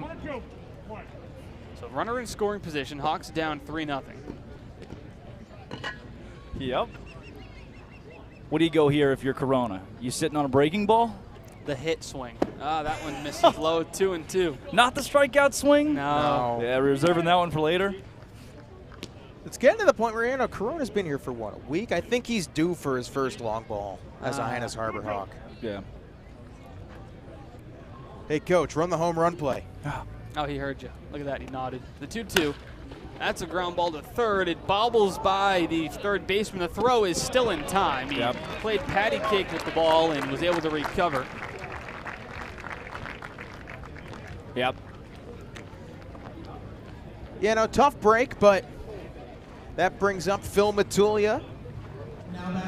I have no idea. Matulia got his host family in attendance today, and comes the dish. He's got some home runs on this season. He's got 2 party, yeah. So Matulia stands in the left-handed batter's box. He's 0 for 1 today. First pitch from Jeter. Matulia goes after it and drives it to right center. Will stay in the yard. Catch is made out in center. Moore's going to tag, and the long throw is sailed, and it gets by and out of play. So Moore will jog home. On Phil Matulia, drives in a run. Won't be ruled a sac fly. But holy cow. what Chestnut a just cannon. threw that ball from Mercury to Venus. Hey, Chestnut would have impressed if he was trying to be scouted for the quarterback position in Indianapolis at the Combine. But for baseball, I don't know if that works. That guy could throw a ball from end zone to end zone. Yeah. Did you see that? It just kept going up, and it he's at AM finally- now. I think Jimbo Fisher should reach out after that. The ball didn't come down until it hit the net behind From the center dugout. field. Holy cow. So what a throw by Chestnut, and that nets the Harbor Hawks their first run of the game as Christian Moore comes all the way around on the F8 and then an error. Not a sac fly. Not a sac fly. Tito Flores now at the plate with 2 down, bases empty. Hawks with just 2 hits so far to 1 run. Falmouth 4 hits, 3 runs across. The windup in the pitch from Jeter. Flores grounds it to third. Fielded by Nicholas. Throw is not going to be on the mark. Another error, and Flores will be awarded second base as it gets by the dugout and out of play. Oh, geez. So Falmouth, the wheels coming off a bit, their 3rd error of the inning. Austin, what if I told you this Falmouth Commodore team has struggled with errors all season long? It's been one of their kryptonites. Get this, they are worst in the league in the category of runs unearned. They have allowed 116 earned runs. They've allowed 137 overall. 21 unearned runs scored this season thanks to 49 errors coming into this game. Well then. Dead last in the league, and I think we're getting a glimpse of that today. 3 errors so far today. All 3 throwing errors, too. Yeah. So that puts another man in scoring position as the Hawks look to inch closer with 2 down here in the top of the 5th. Riku Nishida stands in. Jeter brings home a breaking ball for a called strike. The lone run allowed by Chase Jeter today was unearned. Just allowed 2 hits. No walks yet. He's been really good on the mound.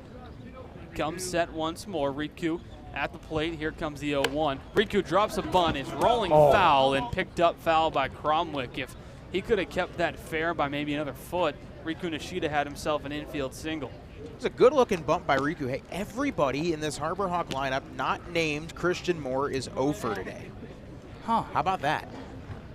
Well, that guy's getting hot at a pretty decent time. You know, the Cape Cod Baseball League has just 10 games left in its regular season. Wow, it's flown by, huh? Has it? 10 games left. Has it flown by? For some. Flown is a strong word. For some. It feels like we just got here a couple does weeks it? ago. It really does. I think we is a generalization. I Maybe for feel like you. you're projecting onto me there, Austin. The 0-2 slapped to short and caught by Mooney to end the inning. So the Hawks do get a run thanks to Falmouth's 3 errors. So the Hawks now down 3-1. Bottom of the 5th inning coming your way on the Harbor Hawks Baseball Network. What are you looking forward to? Adding a takeout window? And more locations. Paying off my student loans. Juggling my 4 small businesses and staying sane. Raising my allowance. Finishing my painting and starting the next one. Catching a keeper. Cashing anything. Making the most of my retirement. Checking my balance and hopefully having one. Whatever you want for your family, your business, or your community, talk to us at Cape Cod 5 because we're looking forward to helping you. This is your time. change your career, to advance your skills, to follow your dream.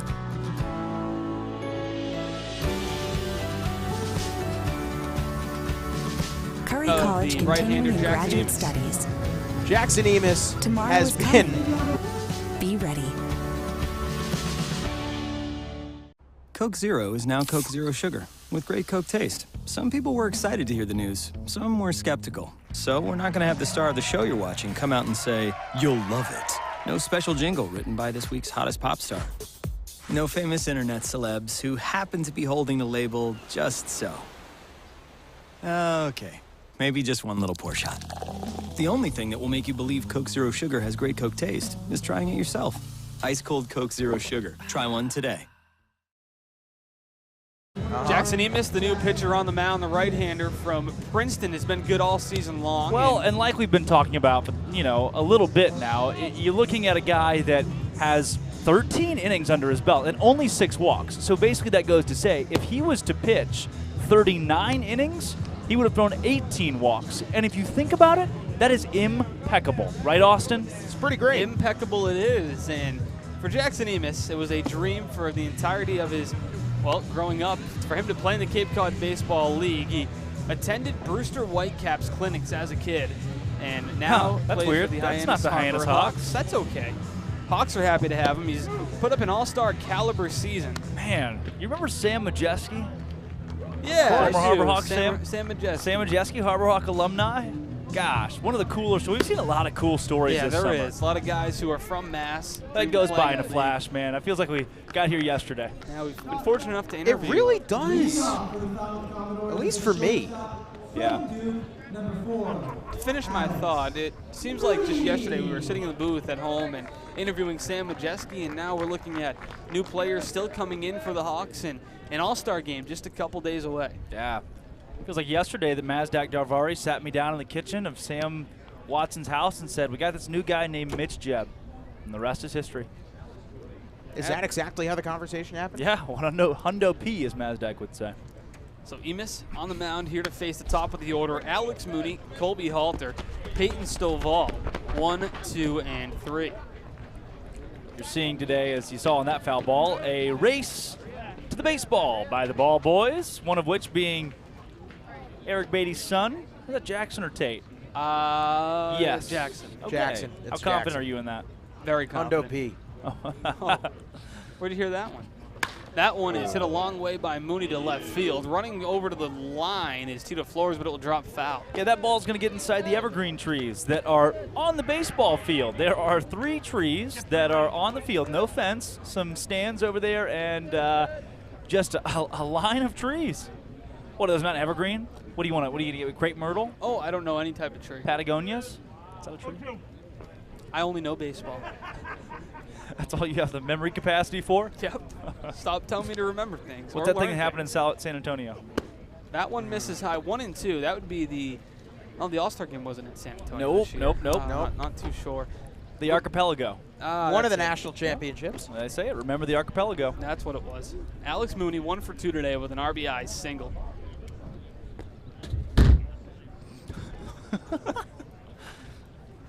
One, 2 to Jackson Hyannis on the mound for the 1-2. As he comes set and time is called. Alex Mooney. Mooney is one of the better players in college baseball. Out at Duke, been a star over there and been a star on Cape Cod too. He's one of the guys you kind of put away in your memory bank if you have room left.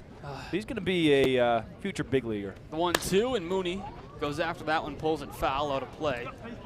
There are some players that will remember. I mean, Marcus Brown at Chatham. The catcher from Bourne. I was just about to say the catcher from Bourne. What's his name? I know it. Zach Berman. Do you know too? Leach. That is Ryan correct. Leach. Lecty. Yep, Ryan Lecty. 1-2 as Jackson Hyannis comes set once more. Mooney's been fighting off a couple of tough pitches. Hyannis, the right-hander from Princeton, brings home a breaking ball. Mooney lifts it into the air into left center field for at least a base hit. He's got speed out of the box. He's trying for 2. Throw from Tito Flores is in time. The relay from Flores to Nishida. Alex on the Mooney tag gets Alex Mooney. And Mooney Alex is chasing the furious. umpire. He is chasing the umpire down as he goes to third base. Alex Mooney, I cannot believe his reaction to that play. He got tagged, and the first thing he did is stand up and take about 4 steps toward the umpire. The umpire's walking away, and Alex Mooney's trotting behind him, screaming something. Okay, he's saying, hey, man, let's see, great call. Thank you very much. Falmouth manager going to make the quick walk out of the dugout. God, he's doing a jog. This guy, woo, what would his 40 time be? I was going to say, what a great tag by Riku, and then I realized off of second base. That guy. I don't think that's Riku. What? That's Riku No, yeah, Nishida. 100%. Yeah, that's Riku. Oh, Riku's wearing number 5. Excuse me. Yeah. Yeah, welcome. Yep. Riku Nishida. Go Fuller Field today, Zach Berman. It's the 4th inning. No, it's 5th not. inning. It's 5th inning. Welcome to you too, huh? Yep. So Riku Nishida. I'm running low on contacts. A throw. You don't have any contacts in? No. And you're not wearing your glasses. You've told us specifically that your eyesight is terrible. Horrendously bad. And you're not wearing any visual aid? Impossibly bad. And you can't. So you I can't said I'm see a running thing. low. I have them in. So what does that have to do if you're running low? Hold on a second. You have battery for your contacts? I got glasses. What, you got like, Wait, but my so contacts are at 7%. Gotta What plug is them it- in. What is you running low on contacts? Well, back to what I was saying. Riku is No. No. Not letting you buy this one. The umpires are having a conference, so if you're listening at home, you're not missing anything. Not They're a discussing bit. the play at second. But Zach Berman, what do you mean by running low on contacts? As in, I am running out on contacts. Yes. And You're I running out on. So the contacts are there. You're out. You're running out. almost out of them. So they'll confirm the play. Riku gets credited on the beautiful tag. Hey, how about the throw from Tito Flores? Great throw from Tito. Tito has been very good in the field tonight. He saved a couple runs earlier. Yeah. And it was an outfield assist. And Riku actually, during the conference, he was reenacting the tag. Riku does that quite a bit over there. He has phantom tags at second base when he's bored. 1 down in the inning as the single turns into a 7-4 out. That brings up the 2-hitter, Colby Halter. He's 1 for 2 today with a single. Christmas in July tomorrow. What do you say we get Zach Berman some new contacts? Too many contacts. Yeah. They're running out on him. Should be a fun day at McKeon Park. 5:30 for Santa Claus arriving on the fire truck, but a whole afternoon and night packed with activities. That one's in the dirt. Comes up off the umpire, 2-0. What happened last year on Christmas in July?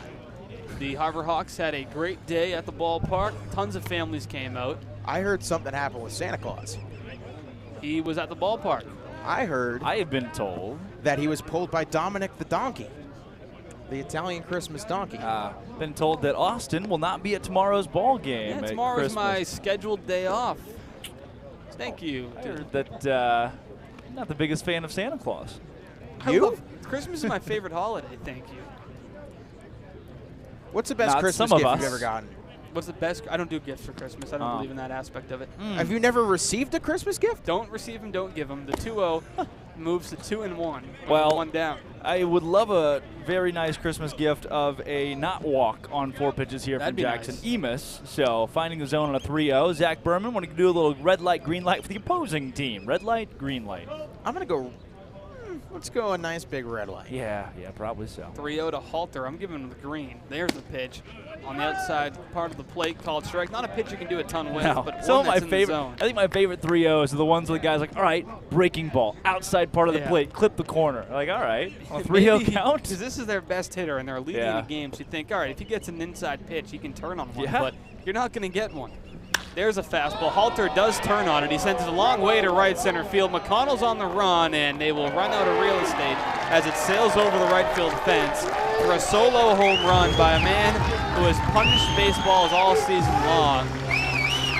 And that makes it now 4-1 on the solo shot. Halter's 6th of the year. Well, it makes the play from Tito Flores to Riku Nishida even bigger because it would have been a 2-run blast and made this ball game 5-1. Instead, at 4-1, you're at a 3-run deficit again, which you've already faced earlier today. For Emis, you got to shake that one off and give up your first earned run in 13 1/3. How does Jackson Emis respond? A situation he's unfamiliar with to this point, but he certainly has had the track record to get out of it. Yeah. Peyton Stovall at the plate. He's 0 for 2 tonight. He's put the ball in play in both of those at-bats. Stovall, a part of a pair of Razorbacks that come in this lineup at 3 and 4. Both for in the 4 spot behind him. The 0-1. And on the ground at first, backhanded by Pancho Ruiz, and that's a fine play from a man who's not a typical first baseman. Hello, Very Pancho. nicely done. That's a play that mimics a catcher digging a ball out of the dirt. That's kind of what that is. It's a hard hit ground ball. It takes a couple of hops before it gets to you. You got to pick it right up off the dirt about 3 inches from the playing surface. Trot over, make the play. Pancho looks pretty good over at first base. I'm looking at Baseball Reference right now. Not once does it have a recorded appearance at first base for Pancho Ruiz until tonight. Wow. First pitch swinging is Jace Borfin. Well, it's not that those positions are the same remotely, right? But if you're going to take 2 positions that are relatively comparable over at first base, your entire job is to pick the ball, get the ball. At catcher, you gotta get the ball. You're catching the ball either way. 0-1 the count to Borfin. He is 0 for 1 today. He's also drawn a walk and stole a base and scored. 1-1 the count. And I'm sure it's nice, you know, for Coach Beatty to know that now you have that extra option at first base down the line the way he's looked. We've seen Phil Matulia there. Yeah, Nolan Shonewall. That misses low. We haven't seen Shonewell in a couple of days. He'll be back. I was told he'll be back tomorrow, I believe. Either tomorrow or Monday. Yep. Just got Tito Flores' bat back. Yeah. 2-1 the count. Emis comes set. Here comes a fastball that's cracked to left center field and hit a long way. It's going to get down in the gap. Around first, heading for second is Borfin. He's thinking 3. Borfin around second. Here comes the relay, and it's offline. Jace Borfin slides into the third with a 2-out triple. Great speed, great piece of hitting as well from Borfin. I mean, put that about as squarely in the gap as you could, as far away from McConnell and Tito Flores as it could be put. On a rope at the wall, too. So now Emis has a guy at third he's got to worry about. And you're running into, if you're Hyannis, now granted it's the bottom of the 5th, so you got plenty of ball game left, but you're running into a buzzsaw right now. This Falmouth team, they're young. A lot of these guys are new, but they're clicking at the right time. They've won, again, their last 3.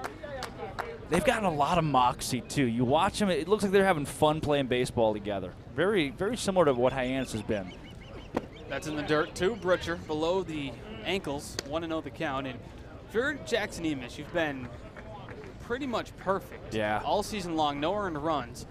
And tonight, I mean, you're bound to give up a run at some point. Right. And you've given it up to 2 of the best hitters in the league. So nothing to really hang your head about. Here's the 1-0. Brutcher fouls it off. Didn't see where it went. Looks like left field out of play. 1-1. The count evens up to the right fielder. He's 1 for 2 tonight. A double, a run scored, and a punch out. It's tough to tell, too. Sometimes you get these overcast skies, but it's not a dark overcast. It's a really light day, so you could still wear sunglasses, probably be okay. It makes it really tough to see the baseball. Yeah. Whether it's a foul ball off the bat, a pop fly, anything, the baseball blends in with the clouds above us really well. The 1-1. Oh, inside of it, 2-1. Beautiful pitch. 74 on the breaking ball from Jackson Emis. It starts in the outside part of the zone, ends on the inside part of the zone, and I'm really surprised he didn't get that call there. That was, 100 degrees yesterday. The clouds today, overcast, bring the temperature down to about 76. Yeah. If I can guess correctly. I'll check you. Fouled off. 2-2. Oh, nope. 73 right now. Ooh. Is it? 73. Yep. Right, weather app. I'm looking right now. 73. Gov Fuller Field. Falmouth. Yep. 74 in Hyannis, so pretty close. Tomorrow's going to be a toasty one. Oh. Nice out. 88 tomorrow. Thank but you sunny. for listening to the weather report. Brought to you by the Knack. The 2-2. Breaking ball outside. Full count now with the runner on third being Borfin. The man at the plate being Brutcher. And 2 down in the inning for the man on the mound, Jackson Emis. 3-2.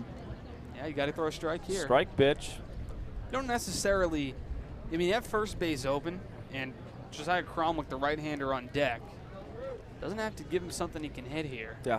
If you walk him, it's not the worst thing in the world with 2 outs. Here's the full count pitch. That one's hit on the ground to second.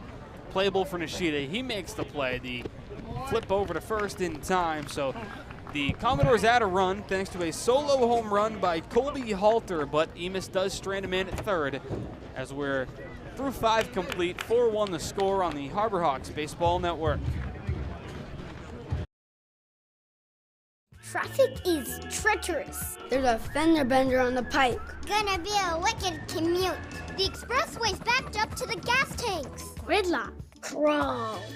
Snarl. Gamma. Bottleneck. Logjam. 128 is a parking lot. You'll be late for supper tonight. Keeping your car road ready is what we do best. At Sullivan Tire, we're always here to get you there. Hey, we get you there too. Choosing T-Mobile is like paying for this, but getting that. And so much more. More 5G bars in more places. More savings so your family saves 20% versus the other guys. And we won't raise the price of your rate plan with our price lock guarantee. Get more with T-Mobile. More 5G coverage, more savings, and even more cool stuff.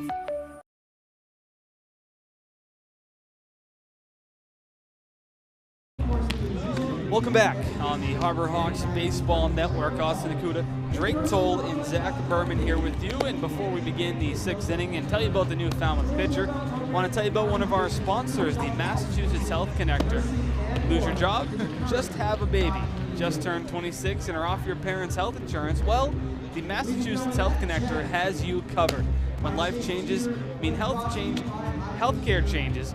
The Life Health Connector makes sure you have health coverage. The Health Connector won't let you go without coverage. Reach out to learn more. Call us today at 1-877-MA-ENROLL. That's 1-877-MA-ENROLL. Or go to www.mahealthconnector.org/get-help. Get covered today.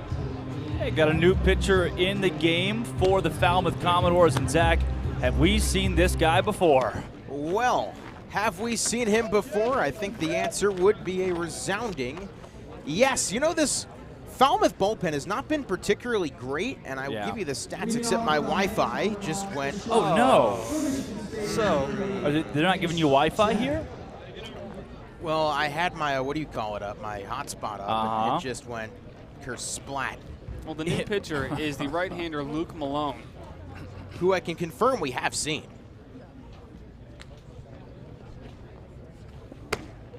First pitch to Jeb, misses for a ball, 1-0. Well, what I like about Malone, he's got a fastball that sits about 86 to 88 or so.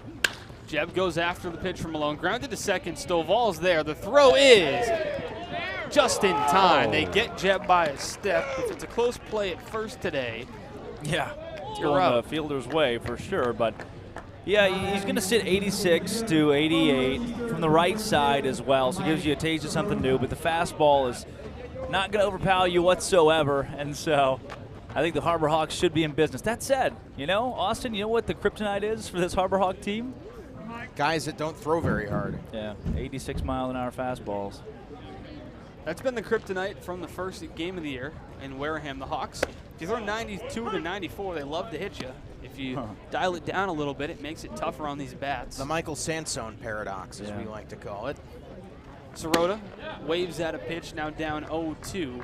Malone brings home a couple of off-speed pitches, down to 78 on that one. Yeah.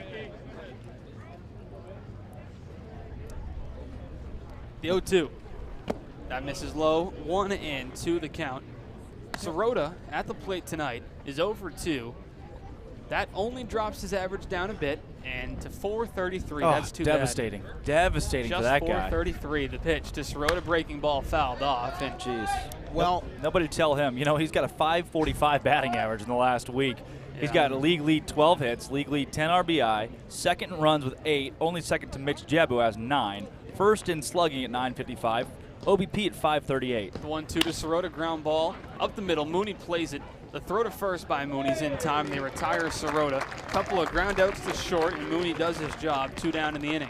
You know, Malone, too, has only made 2 appearances. One he got here on July 14th, played Hyannis in one of those, gave up an earned run in a 3-2 Falmouth win. 2 innings, 1 hit, a strikeout, a walk, that earned run, the aforementioned. Then played at Katuitt in a 9-8 win on July 17th. Went 2 1/3, had an earned run on 2 hits. So he's given up an earned run in both his appearances, but ERA still sits at a respectable 4.15. That's fouled off by McConnell. 0-1. Well, when he came in against Hyannis, he allowed a home run. The only home run he's allowed on Cape, that was off the bat of Rocco Pepe, and then after that, that was the only base runner he allowed as well. Wow, I wasn't at that game, was I? The 0-1, that misses low. Drake was vacationing for the week over in Truro. Yeah, on my couch. Staycation. How'd you guys pulled up, though, watching every game that I could? Oh, we appreciate the support. Keys to the game. The 1-1. McConnell goes fishing, but comes up with nothing but seaweed, 1 and 2. McConnell's got 18 RBI this season, which is good enough right now for 3rd on Cape Cod. It's been quite the ascension for McConnell in the runs driven in category. The 1-2 to Cole. Misses outside, 2 and 2. He's been a consistent contact hitter all year, has McConnell. The runs batted in, I mean, that's partially a credit to the guys ahead of him, like Mike Sirota and Mitch Jebb, who have got on base so often for Cole to drive him in, but he's also come through with runners in scoring position countless times. The 2-2 to McConnell, he checks his swing, but he went around. So the Hawks go down in order as Luke Malone looks good out of the Commodore arm barn. 1-2-3 they go down. 4-1 the score on the Harbor Hawks Baseball Network.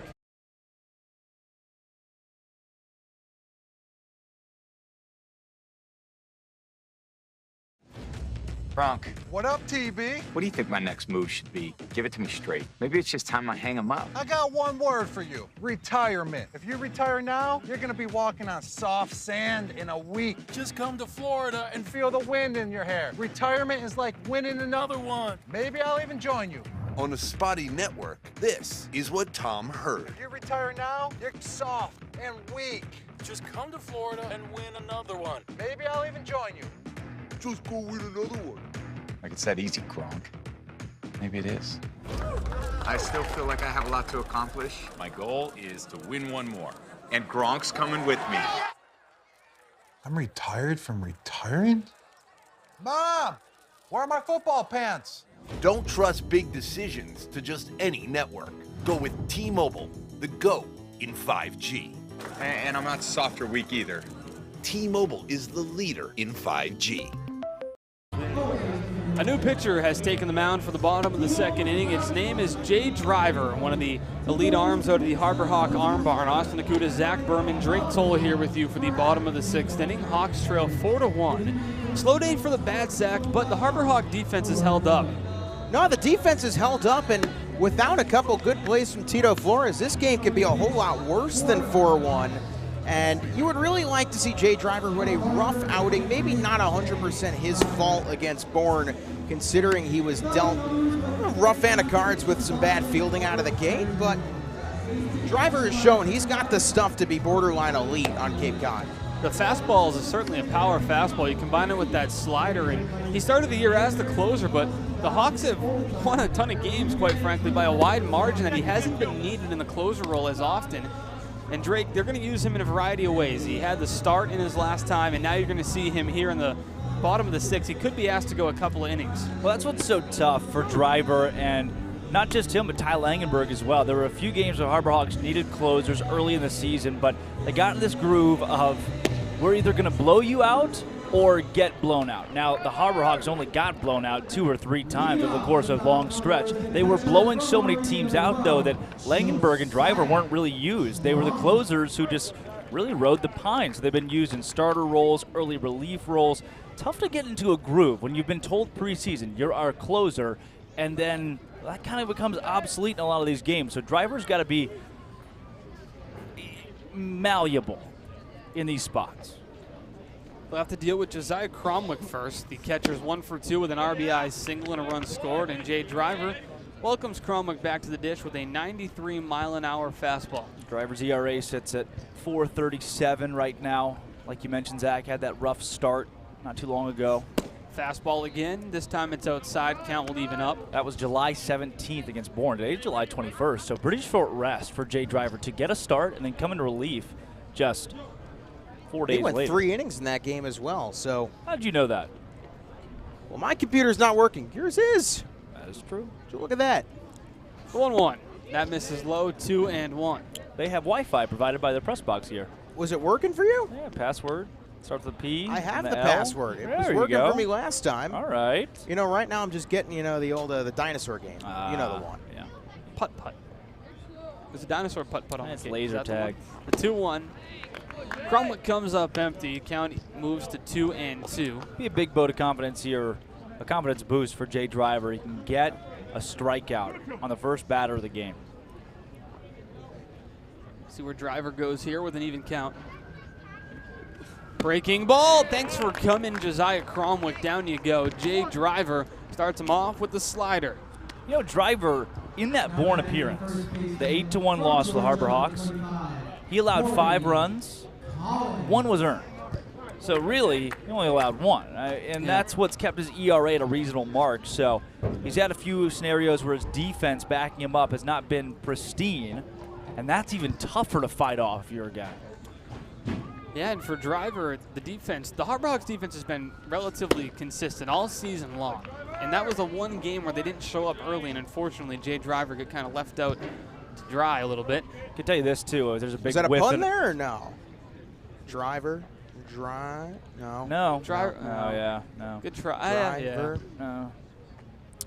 Big whiff and a miss there on a 93-mile-an-hour fastball. Just goes to show I think the gun is off. 0-1 in the dirt. Count moves to 1-1. Because we typically see drivers sit 95, 96. I think it's just 2 miles an hour. Yeah. It seems to be consistent with 2 all or the 3. players, Could yeah. be 3. I bet on a few of them it is 3. If you're a Hawks fan, might be 4. Yeah. Mm-hmm. Sometimes 10. The 1-1. That one's lined to left, or out of play, that is. 1-2 the count. Wind still ripping through here. Yeah, kind of Seems like it's died. night. Yeah, no. I think dreary's the right word. Dreary, maybe? Dank. It's really humid. No, there's the weather's what? Somebody clip that. 1-2. Outside, 2-2. You've immediately rushed to your dictionary for dank. Unpleasantly, moist, or humid, damp, and often chilly. A dank cellar. It's disagreeably damp, musty, and typically cold. Wow, this weather is certainly disagreeable. Oh. Ooh, Zach Berman. 2-2 to Corey Collins. Called strike 3. Jay Driver is on fire. 2 up, 2 down, both via the strikeout. Thank you very much, Jay Driver, and thank you very much, Corey Collins, for walking back to the dugout displeased. What a dank strikeout there from Jay Driver, huh? What a big That's confidence gotta be boost. bingo. What a big confidence boost it would be for this team. I mean, we're already in the bottom of the 6th. The Harbor Hawks are going to have 9 outs to work with to come back in this game. But if Jay Driver can get a quick inning, how big would that be? That would be huge. And, Zach, we've seen plenty of late rallies, from the Harbor Hawks in this season, ballpark as well. Yeah, 1 or 2 rate rallies. Rate Yeah. Words, tough. Yeah. What was the one that you screwed up on yesterday? I think it was me. Anthropomorphic. I'm looking at anthropomorphic goats. As that one's low and away, 2-0. I don't even know what that means. Anthropomorphic? Really? You even go to school? Well. See, I think Dean College. Well, Dean College is a live mascot and not an anthropomorphic mascot. No, we don't have a live mascot. I thought you had a flown to bulldog. the left. Tito Flores makes the catch. Inning over, so Jay Driver comes out of the arm barn and takes no time to get adjusted. 1-2-3. The doors go down, and the Harbor Hawks will come to bat in the top of the 7th inning.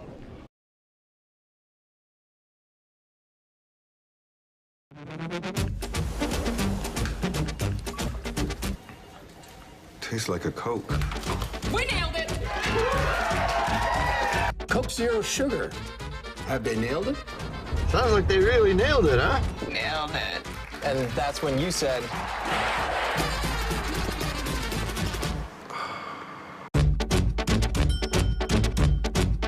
So it really tastes like a Coke. Yeah, that's the point. When it comes to buying or selling a home, you need a partner, not just an agent. For over 50 years, Gibson Sotheby's International Realty has set the standard in excellence and performance. A seasoned team that has thrived throughout all markets. Our agents live and work in your neighborhood and understand you. We are over 170 agents strong, backed by an in-house marketing team and global reach that is second to none. From studios to penthouses, purchasing to renting, our team provides unparalleled real estate services.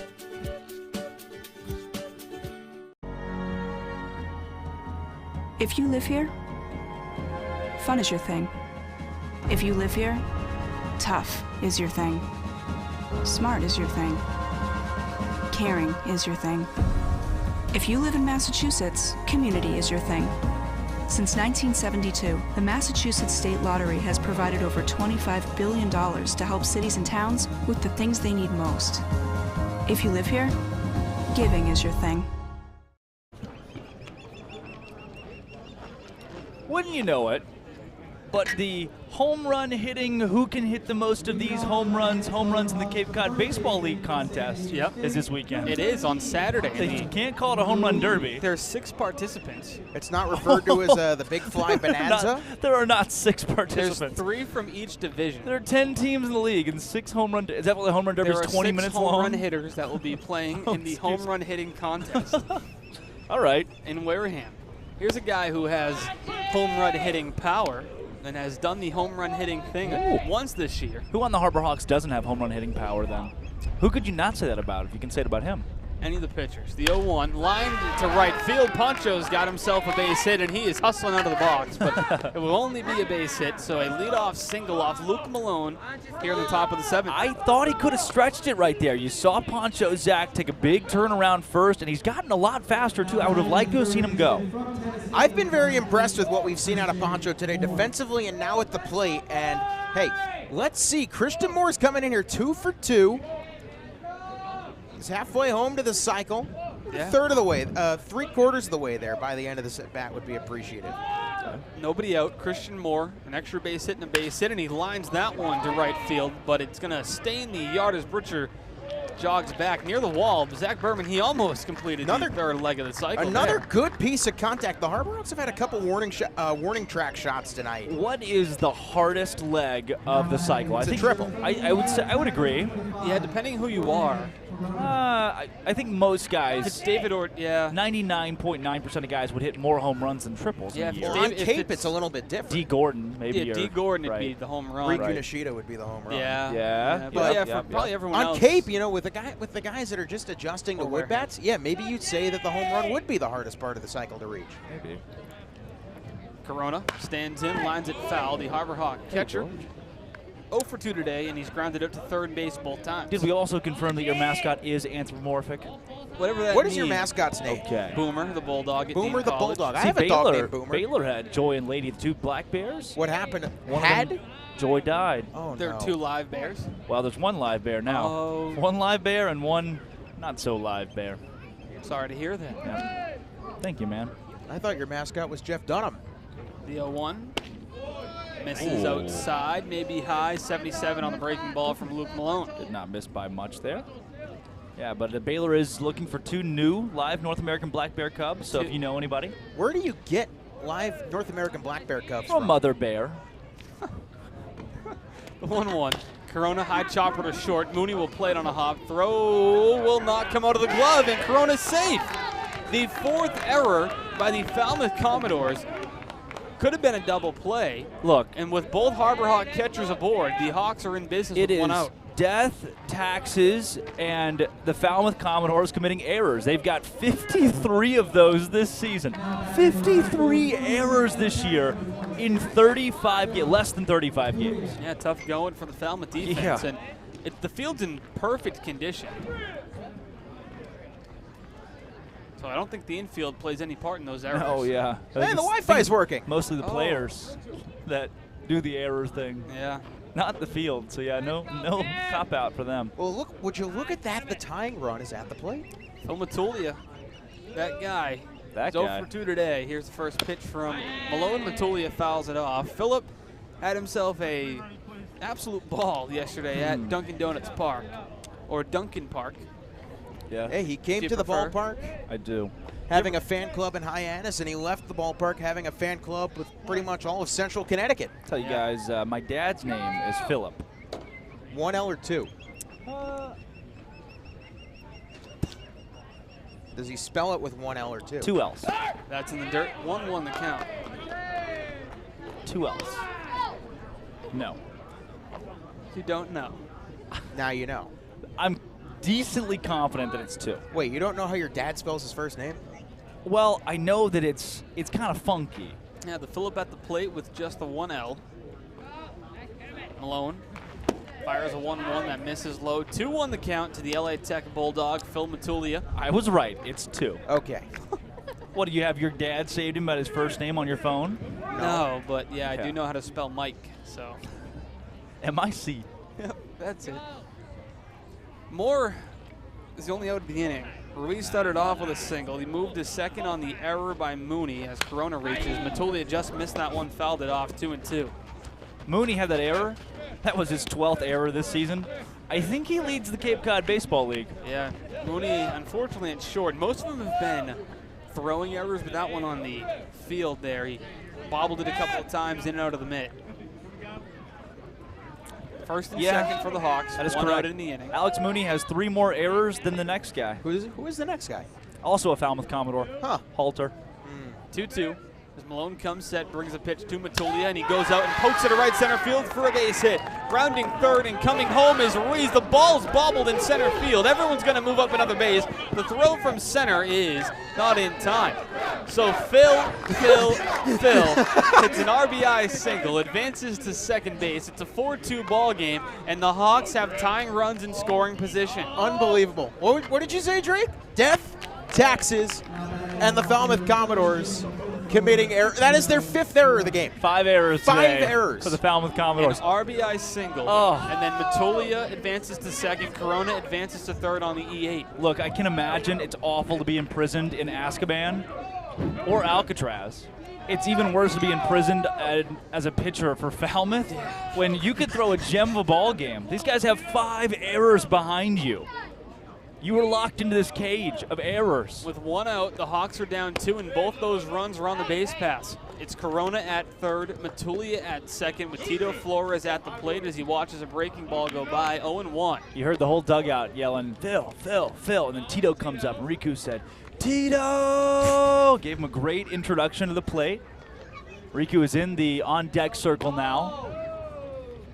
0-1 the count to Flores. Malone brings home a breaking ball. That time it misses, maybe a bit outside. Good job by 1-1. Tito to hold up. Hey, Tito hasn't had a big hit in a while. Well, he hasn't been on Cape Cod for the last 10 days. Even before those 10 days. It's impossible to get a hit if you're not He's been with his family for the draft. the state. Even before those 10 days, though, his average went down to 250. You feel like he's due. 1-1 with 1 away and a couple in scoring position. He watches that one go, 2-1. He's got to have some time to adjust, though, here. It's his first at-bat back in a long time for Tito. 2-1 the count. Malone gets the signs from the catcher, Cromwick. Matulia gets his lead off second. Corona gets his lead off third. Here comes a 2-1. Flores fouls it off, count evens up. Flores does have those aforementioned 2 home runs and 7 RBI this season. All of those coming prior to July 10th. Yeah. Flores was the leadoff hitter for the Hawks for a wasn't stretch he? of time. Wow, I forgot about that. Missed Jeb heated up. Remarkable in the leadoff spot, He was terrific. And then when Jeb heated up, Flores just bumped to 2. He was still just as good in the 2-hole. And then his last few games, the bat slowed down a bit. 6, 7. He'll be now in the 8-hole tonight as he hasn't been in the lineup or on the Cape for a week or so. Here comes the 2-2 from Malone to Flores. Breaking ball popped up.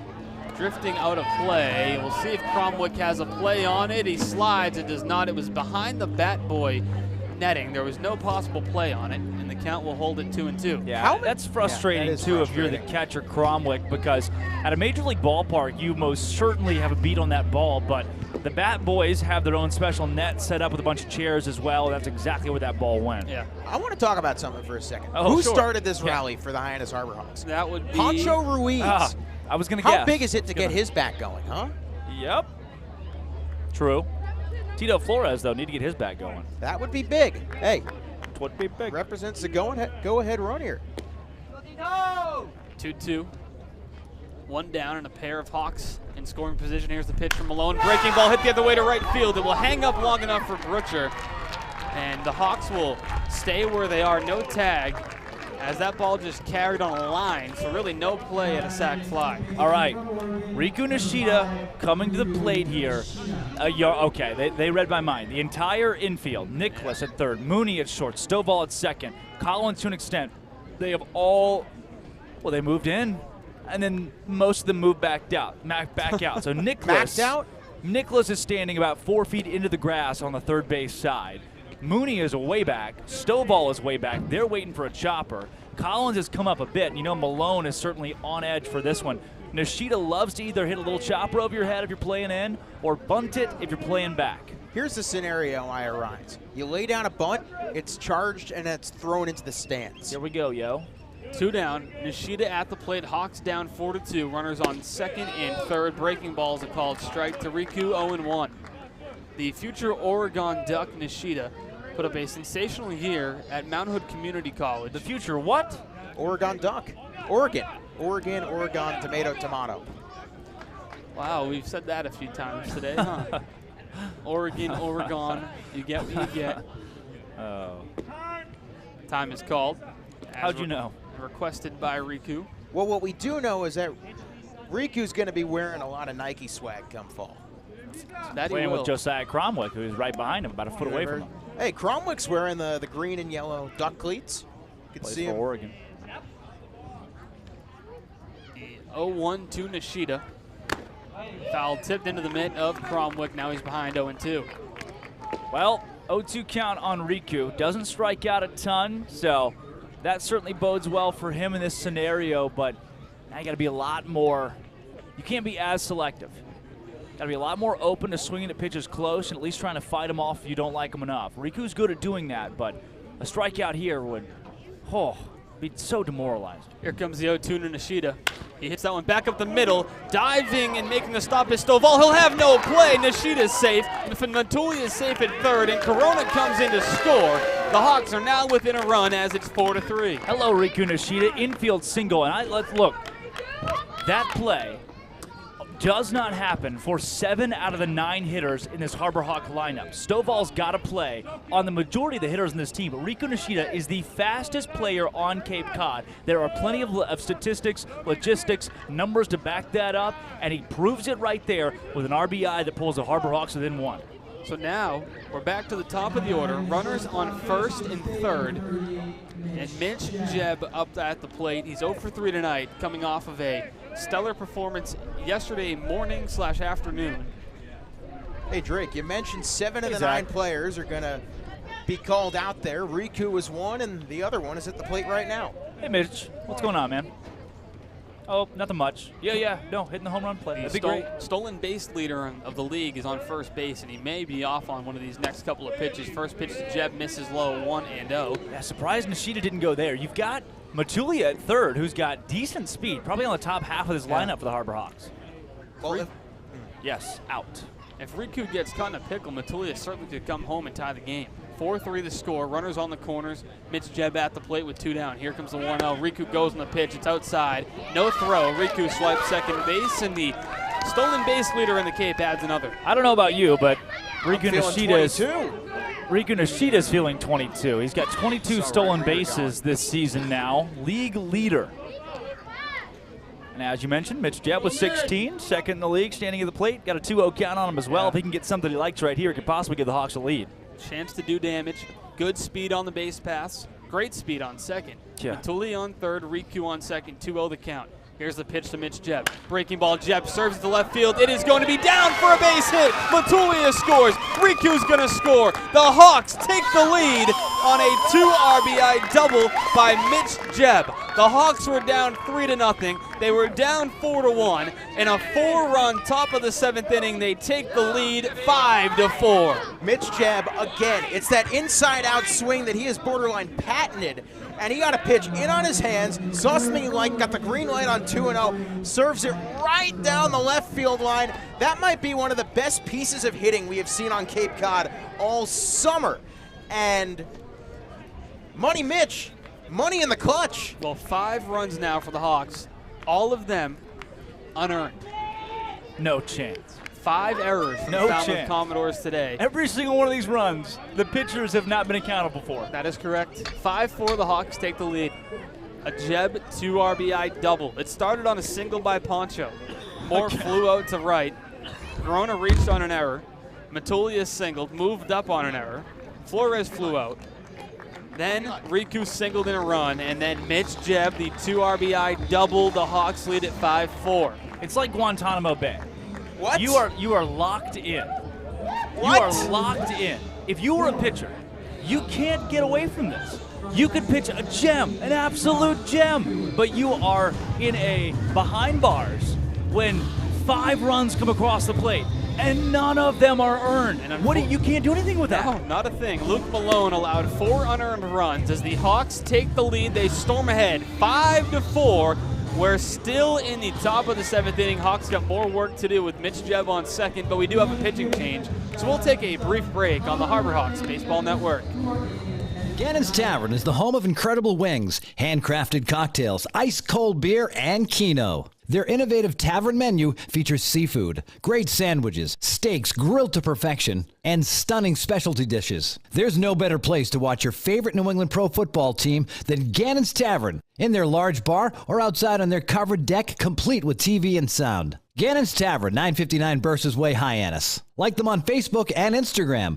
Yes, soon at Gannon's Tavern. With Hood Milk, you can trust your family is getting high-quality milk in every nutritious and delicious drop. It begins here on farms that Hood selects, with farmers who uphold the highest standards and who pledge to never use artificial growth hormones. And you'll see that care continue right to your home with our Light Block bottle, which protects the fresh taste of your milk. At Hood, we never stop caring about our milk because you never stop caring about your family. Always good, always Hood. Welcome back to the Harbor Hawks Baseball Network, where if you're a Harbor Hawk fan at home, you're having a good time.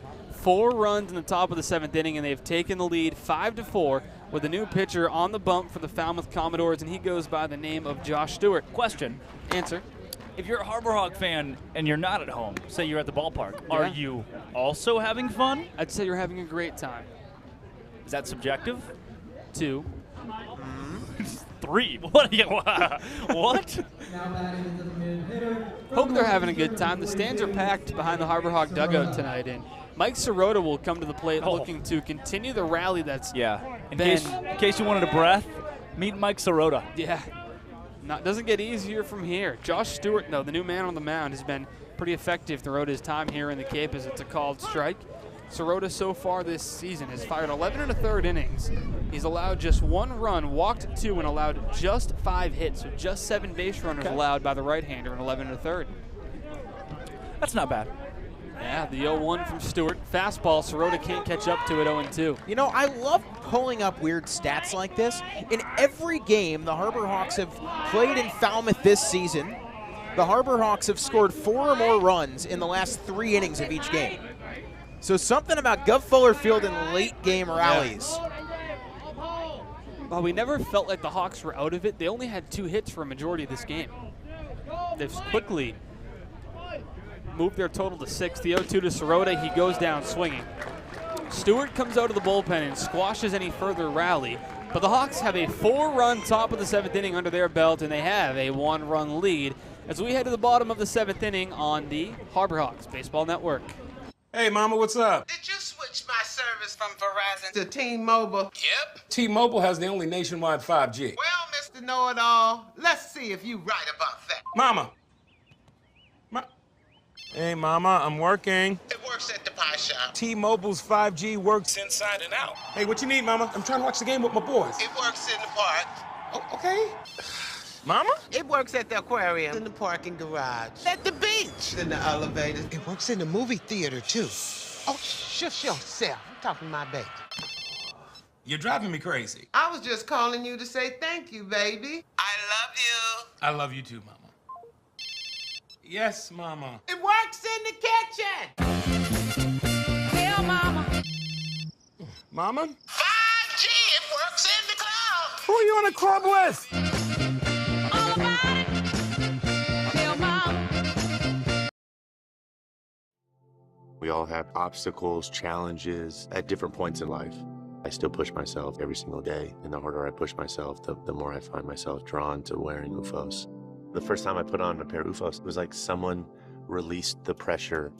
It was so crazy. When you are recovered and can do more, that has a compounding effect on all aspects of your life.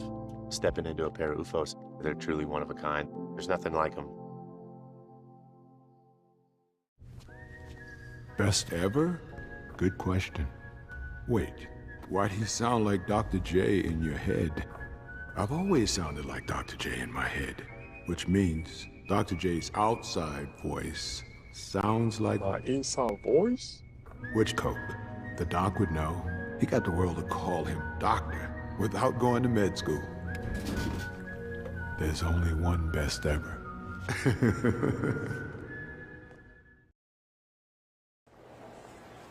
Diet Coke? Were you my mom? You should be so lucky, because you know what moms do? Well, I suppose we should start with the whole giving you life thing. It seems like that should be enough. No? Okay. What about her ability to send shockwaves through the neighborhood without saying a word? Or whip up a ridiculous handmade costume that you forgot to tell her about? Not to make you happy, but because she had a reputation to uphold. She invented rideshare, called it carpool, and did it for free. She didn't need those dating apps either. You copied her jeans, her spin, her shoes, her scrunchie, and whether you realize it or not, her music. Why not? Oh, and she can win any argument in 4 words. Because I said so. Everything you're trying to do, she's already done it, did it better, and she did it with a Diet Coke in her hand. So, drink what your mama gave you. Welcome back for the bottom of the 7th inning, and a new pitcher takes the bump for the Hyannis Harbor Hawks, and it's the man named Ty Langenberg, and he has been no short of sensational this season for the Hawks, as Langenberg will take his warm-up pitches. We had a brief break due to a beautiful rendition of God Bless America in between innings.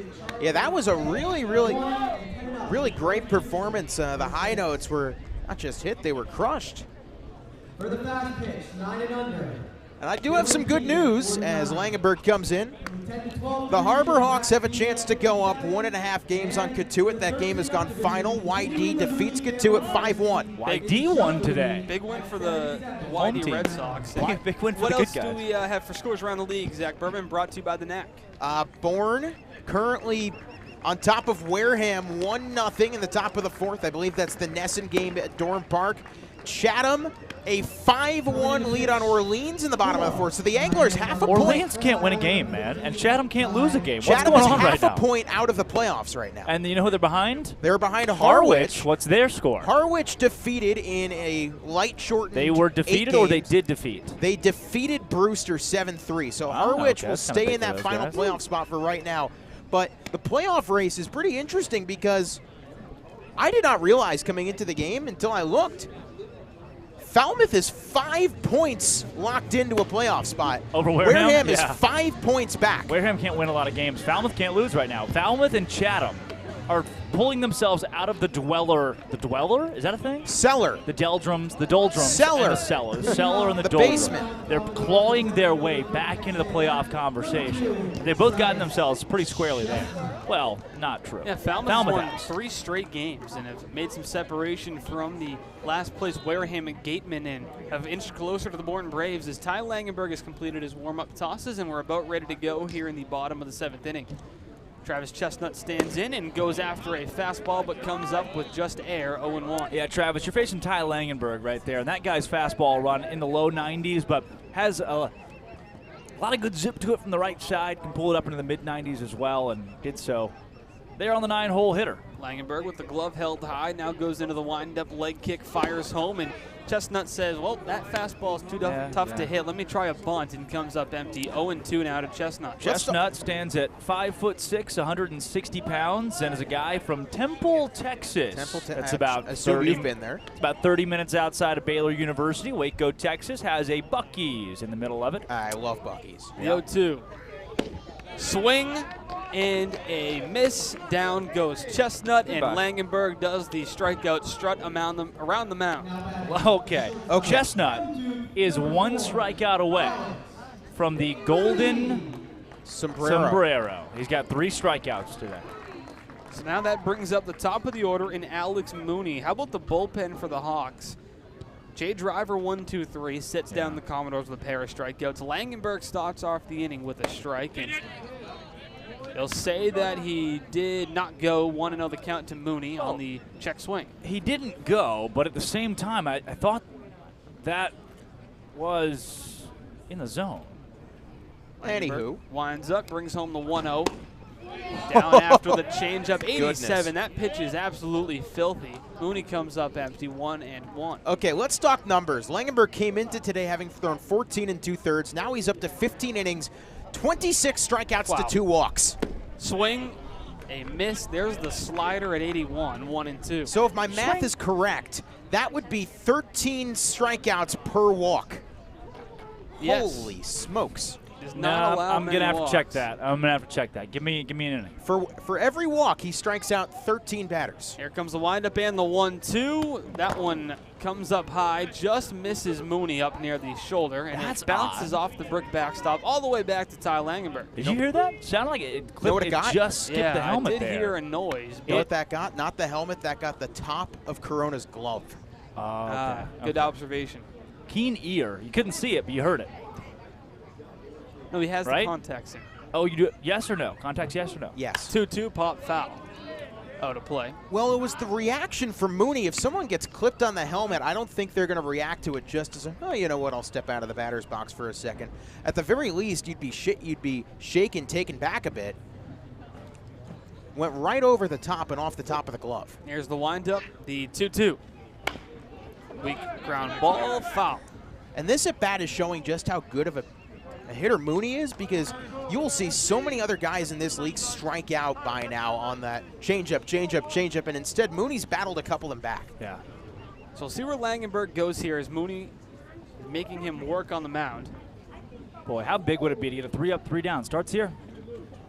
Pop foul again. Mooney not going back to the dugout without making Ty Langenberg work. Actually, doesn't start there. It starts with Travis Chestnut, who struck out, but it continues here. It doesn't end here either. It's the middle of it is here. Is it with this one? The bridge. If this guy strikes out, then that's the second out of the inning. Yes. You're supposed to get 3. That is true. 3 per half inning. Is that what they changed it to? I believe the new rules. The 2-2 in the dirt and low. 3-2. Change up at 87. Couldn't find the zone. Well, Mooney making Ty Langenberg work here. Langenberg now at 11 pitches, 8 strikes, 3 balls. All 3 of those balls right here on this count. The 3-2. Weak ground ball to first, going to be a tough play. Langenberg's going to go cover the bag. Ruiz flips in time. What a job by Ty Langenberg to cover the base, and a fine flip by the first baseman, Pancho Ruiz, for out number 2. Pancho Ruiz, noted first baseman, has been lights out perfection tonight at first base. How about that? But what the hustle by Langenberg. That ball had more spin on it than a Frisbee. And Langenberg tracked it every step of the way. Pancho, the backhand scoop and the little flip. And Ty Langenberg hustling like he's playing for Kirk Ferentz as an Iowa running back gets down there in time. He was moving. I'd like to see his 30-yard sprint at Fenway. Yeah, Iowa running backs are pretty slow. 2 for 3 is Colby Halter, and he stands back at the plate for his 4th go-round. The first pitch from Langenberg at the knees, a called strike. Are you Googling Iowa running backs? There's got to be a couple running backs that have come out of the University of Iowa. Ever seen Iowa? It's a tight end university. George Kittle, T.J. Hawkinson. Neither running backs. Neither running backs. Yep, okay. You're proving my point here. The 0-1 misses a bit high. 1-1 the count. What started off as a 3-0 deficit for the Harbor Hawks after they struggled to put runs across early and couldn't get many hits has now resulted in a 5-4 lead for Hyannis. Halter shows a bunt, sends it all the way into the woods, out of play, foul off the bat, 1-2. I love that this is the second straight game where we're going to bring up a random New York Jets running back. It was Bilal Powell yesterday. One unanimous All-American Iowa running back. That was Sean Green, another former Jet in 2008. Ah, yes, Sean Green. S-H-O-N-N. Green. G-R-E-E-N-E. Ah. Here's the windup. The 1-2 from Langenberg. It grounded up the middle. Mitch Jebb's there, but it goes into right center. The Hawks had a shift on. Yeah, Jebb was playing second base. Not as much of a shift as needed as it goes into right for a 2-out single. Gosh dang it, if you're going to shift, you might as well just put the whole field right there, and they would have had the out. So Halter pulls one to the right side for his 3rd hit of the night. That brings up the second baseman, Peyton Stowall. He's 0 for 3 tonight. He's the only one due right here. He's the only one due. So you've got the 1, 2, 4, 5, 6 holes all have hits for Falmouth. Who does that leave? The 3-hole, Stovall, who tonight is 0 for 3 to this point. 226 on the season since coming pretty recently to Cape Cod from Fayetteville, Arkansas. The greatest college town in America. Ground ball to second. Nishida plays it on. A hop flips on to first, and a fine play by the all-star second baseman ends the inning as the Commodores come up empty, still trailing a run. 8th inning coming your way on the Harbor Hawks Baseball Network. That chip on the shoulder, that started at a very, very young age. People's expectations are they're cool, they're fun, but mine are bigger.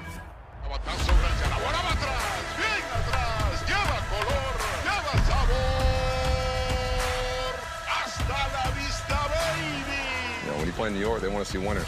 It doesn't matter if it's a Monday or a Friday or a Saturday. You got to come with it, or those fans will let you know. Pick one thing from me, pick one other thing from another player, make it you. You get away from the lights, you get away from the camera. Top of the 8th inning from Gov Fuller Field as the Harbor Hawks lead it 5-4. Awesome. Yeah, I'd say the Arnie Allen Diamond at Gov Fuller Field. So maybe Diamond. What Arnie Allen related to Neil Diamond? If Arnie Allen Diamond is here, then they're just doing a promo for tonight. Okay, Arnie Allen Diamond at Gov Fuller Field. Arnie Allen. It's like a one night only. I see that. Like the Beach Boys. So it's at Neil Gov Diamond is here. Okay, Neil listen to this. Diamond at Gov Fuller Field. Arnie Allen. Oh, you got it? Had the diamond named after him in 2004. He was a 46-year member of the club who started as a 7-year-old bat boy. No, for 46 years. Was their team's equipment manager. That's incredible. 46 years dedicated to helping Falmouth, and that's where the Diamond's named after Arnie Allen here at Gov Fuller You think Field. Arnie ever saw Falmouth win a title? Their drought Yeah, he did. In 1980 was the last time they won it. It's the longest drought on Cape Cod. Here comes the 1-0 to Cole McConnell, the leadoff hitter of the inning for the Hawks, with a 3-hitter in the lineup. He's over 3 tonight. 1-1 the count from Josh Stewart. It would also be great to see the Hawks put up a good bit of insurance here. 5-4 is great until you get to the bottom of the 9th, and the Falmouth Commodores hit a 3-run home run, which happened last time at Gov Fuller Field. Here comes the 1-1 to McConnell. Breaking ball, he lines it the other way to left field. Moving after it, making the catch is Borfin. It was hit well, but right at the left fielder for out number 1. Nice play there by Borfin. You do mention Falmouth has the longest drought in the league, but not by... It's not like Falmouth has been a bad team.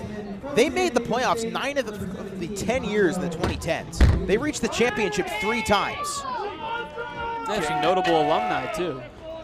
Tino Martinez, Jacoby Ellsbury. Most Cape League teams don't, so that's the Falmouth Commodores are real outliers. Darren Erstad. You know where Jason Veritek played? Hyannis. Red Sox, Jason Veritek. Mixlr. Plenty of alumni. Alex Freeland. From the Harbor Hawks. No, not Alex Freeland. Kyle Freeland. Sean Mania. Stewart gets the signs from Cromwell, brings home the 0-1 to Ruiz. He'll watch it go for a called strike. 0-2. Nice breaking ball there at 68 miles an hour. Hello. Zach, that's impressive to drop it down that low. 68 miles. I mean, judging by whether or not the gun's right, I believe the gun is right there because that looked slow. Yeah. Okay, almost an Evis. Here's the windup. The 0-2 from Stewart. Breaking ball again. This one's popped up. Heads up. It's coming our way. And drifts just to the right. Oh. Nice catch almost, Drake Toll. So that was up to 81. So his breaking ball can go anywhere from the high 60s to the low 80s. That is a dichotomy if I've ever seen. We've seen at least 197. We've seen him before, so we've seen at least 197 from him. He's actually appeared twice against the Harbor Hawks. This is his 3rd time out against Hyannis. Success, too. Yeah, so 97 to 68. Struck out the last hitter of the top of the 7th. 31 mile per hour difference. Sheesh. Here comes the 0-2 to Ruiz. Breaking ball called. Strike 3 as Stewart drops it in, and Ruiz will head back to the dugout for out number 2. That's just gross. Yeah, that was in there. That was great a pitch. strike. Very nicely done by Stewart. Josh Stewart coming into this one, 11.1 innings, 0.79 ERA. That will play. That will definitely play. 5 hits in those 11 1/3. Austin, you said some of those stats earlier. They're just really starting to register now. Yeah. Stewart's good. Yeah, he can do baseball. Down at Texas. First pitch to Christian Moore inside as you hear a Tennessee from the dugout from Riku Nishida. Okay, I hate to be this guy. Okay. Where are the Falmouth Commodores standings-wise? Falmouth, Massachusetts. Wins, losses, lies. If they did not have 53 errors. The 1-0, big swing and a miss from Christian Moore. That's a fair question. Well, tonight definitely could have been a game the Commodores held that lead, but the world may never know. The one I think back to is the first time these two teams met when Pinckney, who is one of the best center fielders in the SEC, completely misplayed a ball in center. The Harbor Hawks wound up winning that in a wild pitch. The 1-1 to Moore. He's over the top of the off-speed pitch, 1 and 2. That one dropped down just as low. Zach, I got bad news for you. What? They have 54 errors. Okay, math is off by 1, but my logic still applies here. Just don't want you giving them too much credit here.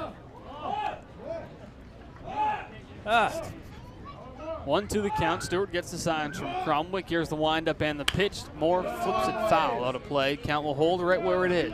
Well, the dugout is going more, but it doesn't sound like an encouraging chant. It almost sounds like a plea. It doesn't sound like they're trying to. Even though we know it's all in good spirit. Yeah, not demeaning, right? No, not demeaning, but it sounds like they're asking someone to do more. Come on, more. Oh, I think his last name's Moore. I believe Here so. Here comes the 1-2 to Moore, and he goes down swinging at a breaking ball. Josh Stewart is the answer to the Harbor Hawks' late rallies as he goes 1 1/3 so far. The Hawks nothing doing against him.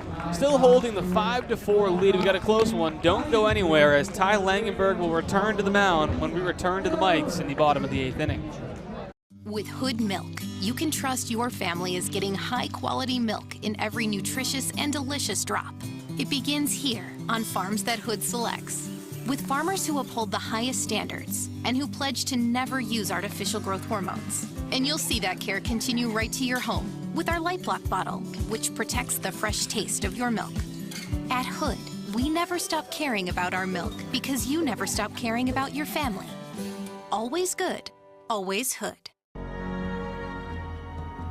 If you live here, fun is your thing. If you live here, tough is your thing. Smart is your thing. Caring is your thing. If you live in Massachusetts, community is your thing. Since 1972, the Massachusetts State Lottery has provided over $25 billion to help cities and towns with the things they need most. If you live here, giving is your thing.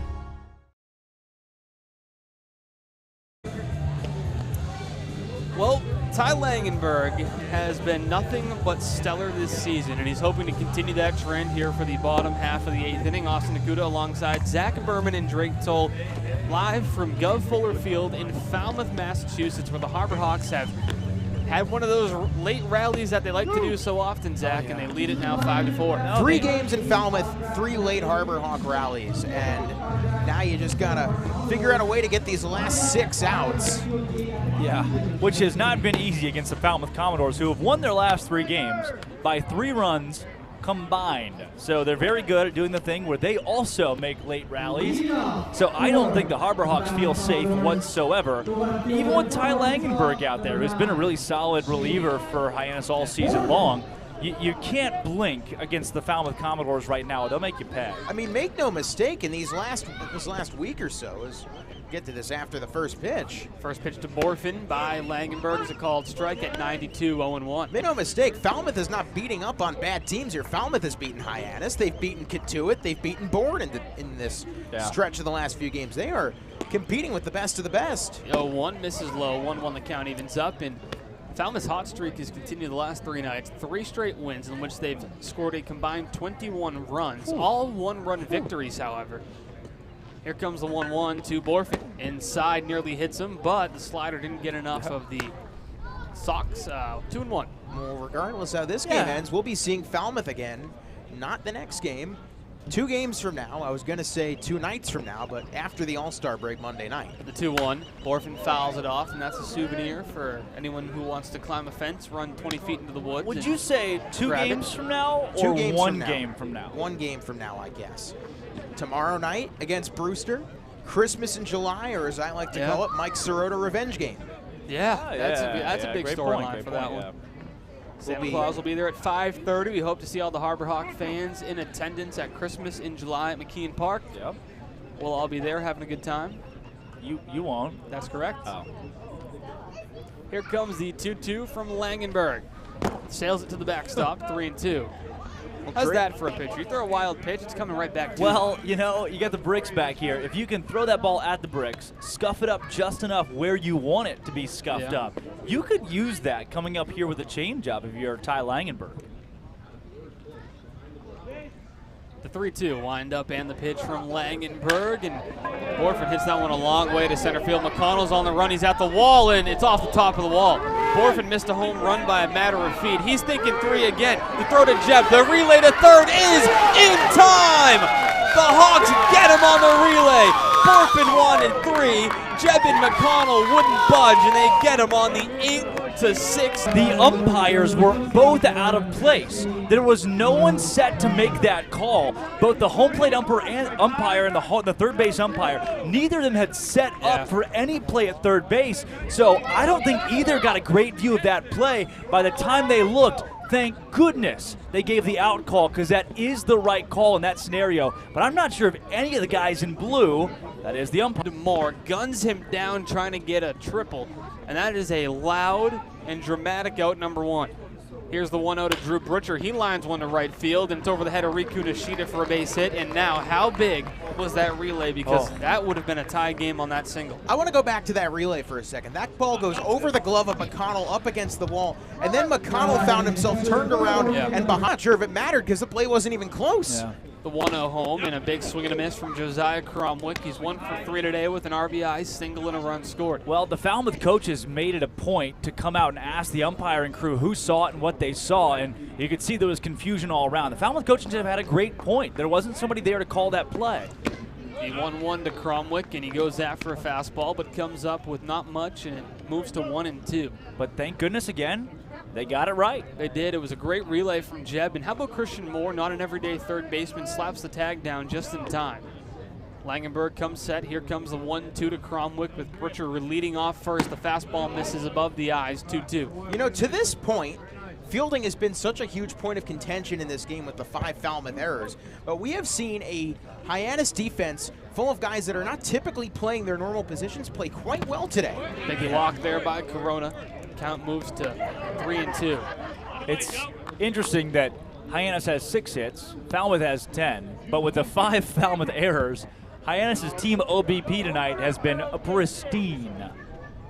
2-2 the count with 1 down. Runner on first is Butcher. Hawks looking to keep the bats at bay, and a swing and a miss. Langenberg comes back with the slider at 81 and gets Cromwick swinging for a big out number 2. That's just vintage Ty Langenberg. And look at this, Eric Beatty's going to come onto the mound here. Maybe he's playing matchups. Yeah, probably go Jordy Allard here. So you're going to see, it's tough to get an angle from where we are of the arm bar. It's behind the fence in left field. The way the hot was set up, you'd like to think that it's Jordy Allard, and Austin, it looks like that is the case for the Harbor Hawks. Yes, that indeed is the stellar right-hander Jordy Allard. Langenberg exits with the man on first after 1 2/3 of solid relief work. Allard's going to look to pick it up and keep the Commodores at bay as we take a brief break. Don't go anywhere. We're in a one-run ball game on the Harbor Hawks Baseball Network. Traffic is treacherous. There's a fender bender on the pike. Gonna be a wicked commute. The expressway's backed up to the gas tanks. Gridlock. Crawl. Snarl. Jamma. Bottleneck. Log jam. 128 is a parking lot. You'll be late for supper tonight. Keeping your car road ready is what we do best. At Sullivan Tire, we're always here to get you there. Hey, we get you there too. Having a 5G phone that's not on T-Mobile makes as much sense as playing ice hockey. using pool noodles. Get out of the penalty box with 5G coverage like this. T-Mobile has more 5G bars in more places than anyone. T-Mobile, more 5G bars in more places. Another reason T-Mobile is the leader in 5G.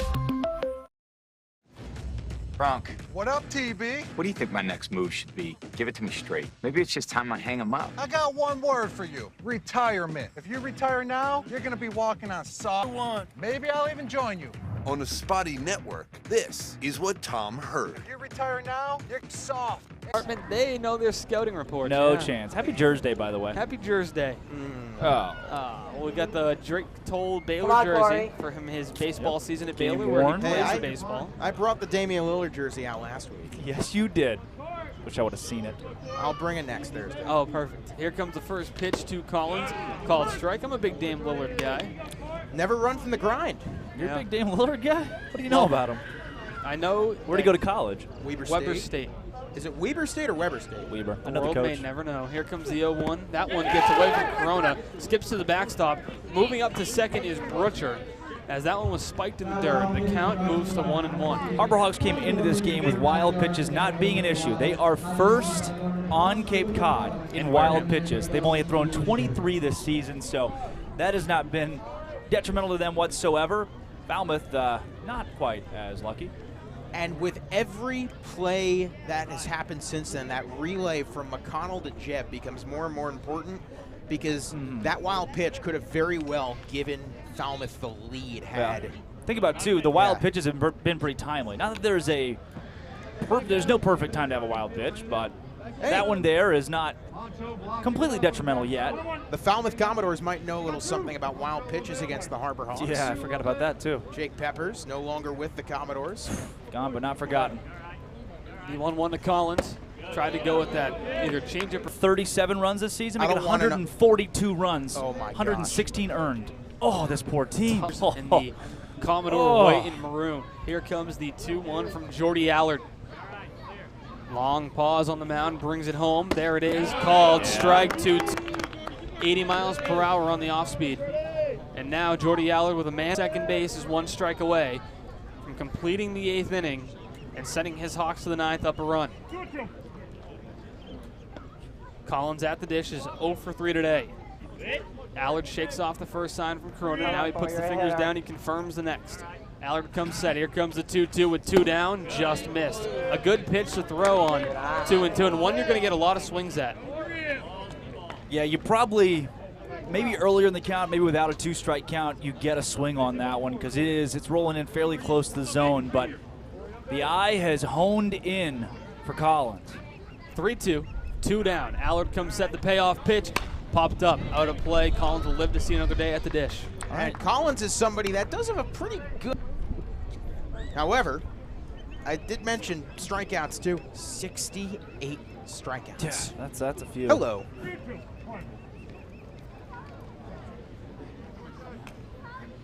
Three-two, 2 down. Brutcher off at second. Allard, the payoff pitch once more. Did he go? No, they didn't check it, and they didn't say he went. No check, and down to first goes Collins on. It sure looked like he went. Really? Wow. Okay. That is shocking. I'm surprised they don't even check there. I mean, that bat comes at, but. So what now, has been up with the check swing calls as of late? We had one go in I've the got Hawks' a replay. favor. I got a replay. Nonetheless, it puts a man on first now. So first and second with 2 down, and that brings up Jackson Nicholas, who's 0 for 2 with a walk. First and second, 1-0 the count to Nicholas. Allard comes set. Here comes the pitch. Misses high, 2-0. That is Allard's 3rd walk in 12 1/3 this season. He's a guy that will come into a ball game. You look up, he's 20 pitches in and has 2 balls thrown. He doesn't throw a lot of balls at all. I mean, last time he was here, he didn't throw a single one. Yep. Here comes the 2-0. Breaking ball, called strike. Allard, a guy who can steal a strike on any of his 3 or 4 different pitches, doesn't get the call. How do you respond? The 2-1. Got a big swing and a miss. 2-2. There's a response. It's tough to tell the difference in his pitches, but they're effective, whatever he's out there tossing, whether it's the splitter, the change, or the fastball. Not sure what Nicholas saw right there, but it was not the baseball. No, he missed that one by quite a good margin. 2-2, 2 down, first and second. Here's the pitch. Ground ball to second. Riku Nishida plays it on a hop. Throw to first is in time. Jordy Allard works out of trouble, keeps the doors down as the Harborhawks hold a 1-run lead as we head to the final frame of action on the Harborhawks Baseball Network. With Hood Milk, you can trust your family is getting high-quality milk in every nutritious and delicious drop. It begins here on farms that Hood selects, with farmers who uphold the highest standards and who pledge to never use artificial growth hormones. And you'll see that care continue right to your home with our Light Block bottle, which protects the fresh taste of your milk. At Hood, we never stop caring about our milk because you never stop caring about your family. Always good, always Hood.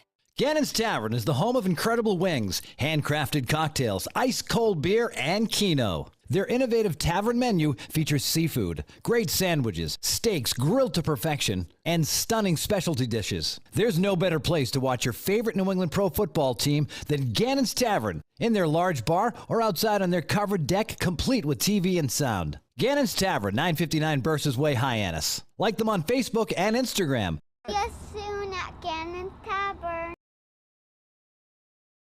Welcome back to the Harborhawks Baseball Network, and before we begin, let's tell you about a couple of our sponsors. The Mass State Lottery, a proud sponsor of the Cape Cod Baseball League. The Mass State Lottery is celebrating the games we love playing, from the baseball diamond to the many lottery games that help support all 351 cities and towns across the Commonwealth. So here's to 50 years of winning. And 50 more.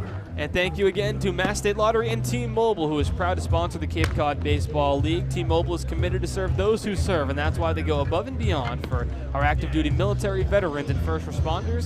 Visit your neighborhood T-Mobile store or T-Mobile.com to learn more. Wouldn't you know, Austin, the furthest island from any land is the Pitcairn Island. It is 3,390 miles away from the nearest mainland, which is Greenland. Now, the Pitcairn Island seems like a lot of these pitchers for the opposing team, including Joey Ryan, who's now in the ball game for Falmouth, feel like they are on Pitcairn Island, because this team has now given up 26 unearned runs this season. Yeah, well, they have a league-leading 54 errors, and they have 5 today. Falmouth's pitchers are almost perfect. They've allowed 0 runs. The defense has allowed 5. Well, I hate to be the breaker of bad news, but the Pitcairn Islands are nowhere near Greenland. Closest landmass is New Zealand. Same thing, Zach Berman. Well, I don't think they filmed The Hobbit in New unearned runs. Joey Ryan's allowed 2 earned runs, but 3 unearned. Oh. So he's been a victim of the poor defense. He's also a resident. He's one of the 49 residents of Pitcairn Island, which coincidentally is the same number of pitchers. With someone like Joey Ryan, who has been quite good this season as the Phil Chance starts back up, where are the Falmouth Commodores if they're fielding? Maybe was not even. Don't even remove 53 errors or 54. Maybe remove 20 of them. Where are they? So the dugout fired up for Phil the Thrill Matulia, who stands in 1 for 3 with a big RBI single. He goes after the first pitch, was trying to send that one all the way to Nantucket. And this may be Phil Matulia's last at-bat for the Harborhawks, and so you'll see the dugout really get up for him as well. And man, what a pleasure it's been to cover a guy like Phil Matulia this season. He'll talk to anybody, sign any autograph, and he's been quite good at the whole baseball thing. Here comes the 0-1 to Matulia. That misses high, 1-1. There are few, if any, of the guys that leave here that you don't feel like a little PC is like, oh man, I'm going to really miss that guy. But Phil is a big part of this team. With him leaving, that just puts a large Phil Matulia-sized hole in this Harborhawk roster. Gonna miss him for sure. Here comes the 1-1 from Ryan, misses high, 2-1. Don't be afraid of Phil, says the dugout to Joey Ryan. You know where Joey Ryan's from, right? Boston College. He's a native. Falmouth, Massachusetts. Is he? Falmouth through and through. As you hear through our crowd, Mike fired up for this at-bat. The 2-1 to Matulia, misses high, 3-1. No, you don't usually hear this dugout chirp a pitcher in a 1-run game on a 3-1 count. in the middle of the regular season. But with Phil Matulia, with his last at-bat at the dish, they're going to give you everything they got. Here comes the 3-1 to Matulia. He skies it to left center field. It'll stay in the yard, much to the dismay of the Harbor Hawk dugout, and he makes the catch. So Matulia goes down on the F7 for out number 2. It has been a pleasure sells it short to say what it's been. Dugout, the life of Dunkin' Donuts Park. He is. I mean, he gets to walk away from the summer of the Cape Cod Baseball League saying, I pitched and struck out the best hitter on Cape Cod. I gained the love of the entire state of Connecticut. Yeah, he's had quite the summer. Here comes Tito Flores. First pitch to him misses high, 1-0. Top of the 9th inning. If you're just joining us, it's been a good back and forth ball game in which the Harbor Hawks stormed ahead in the top of the 7th, made it 5-4, and they haven't looked back since then. Wind up the 1-0 from Ryan. Here's the pitch to Flores. Fastball again misses high. Ryan has 2-0. 3 walks in 13 innings, so that has not been too much of an issue with a 1.38 ERA too. He's their closer. This guy is their tried and true closer. So Hyannis is getting their best at the end of this ball game. Here's the windup and the 2-0 from Joey Ryan. Flores goes after a fastball, and it was out of the zone, but he swings and misses. It's 2-1. I think that was Eric Beatty. I don't think that was Eric Beatty. Come on, Joey. 2-1. 2 down. Here's the windup and the pitch to Flores, and he fouls it back. Count will move to even at 2-2 with 2 down in the inning. Top of the 9th. Hawks would sure like to put together another one of those late rallies to get an insurance run, but the way Jordy Allard's pitched, you might not need it. True. You know, it's interesting. Don't say that. That's so bad. Go knock on wood. That's terrible. Yeah. Here comes the 2-2 to Flores. Inside, 3-2. You know what's interesting? So many of the pitchers we have seen tonight for Falmouth are not guys that strike out a lot of bats. In 13 innings, Ryan has only struck out 16. He has allowed 11 hits. Another one of these guys that just allows a lot of contact. Just doesn't allow it to bite him. Here comes the 3-2 to Flores. Fouls it off, stays alive again. Tito putting up quite the battle. Harbor Hawks have struck out 9 guys tonight. The Harbor Hawks have been struck out 7 times. So at this point, if you are a Falmouth pitcher, you're going to want to strike out the opposing team because a ball in play, it's 50-50. And the Falmouth pitchers, for what it's worth, have had a very good night. The 5 runs, literally and statistically, none of them are on the Falmouth Commodore pitching. Here comes the full count pitch from Ryan. Flores, soft line, going to be a tough play. Mooney charging in. The throw to first is in time. Nice play by the Duke shortstop, Alex Mooney, to end the top of the 9th inning. 1-run lead for the Hawks as Jordy Allard will return to the mound and look to keep it just like that. Bottom of the 9th inning on the Harbor Hawks Baseball Network coming your way. When it comes to buying or selling a home, you need a partner, not just an agent. For over 50 years, Gibson Sotheby's International Realty has set the standard in excellence and performance. A seasoned team that has thrived throughout all markets. Our agents live and work in your neighborhood and understand you. We are over 170 agents strong, backed by an in-house marketing team and global reach that is second to none. From studios to penthouses, purchasing to renting, our team provides unparalleled real estate services. This is your time to change your career, to advance your skills, to follow your dream.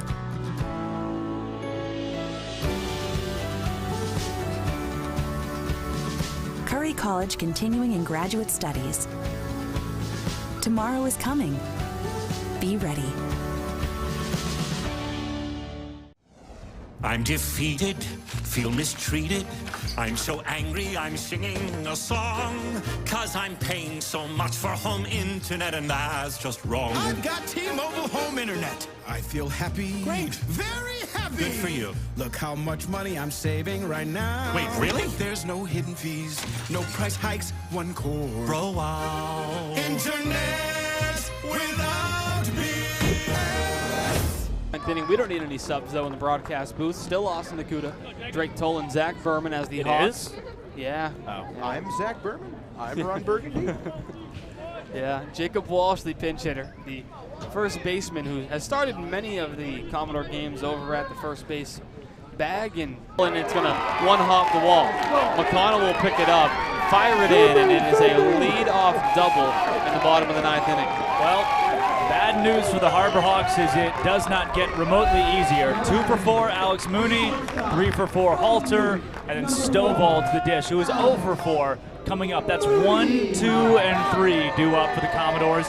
George Corona's night just got a lot more stressful as nothing could get past him, and Jordy Allard has got to find a way to find some outs for a guy who... Guys, that's one thing.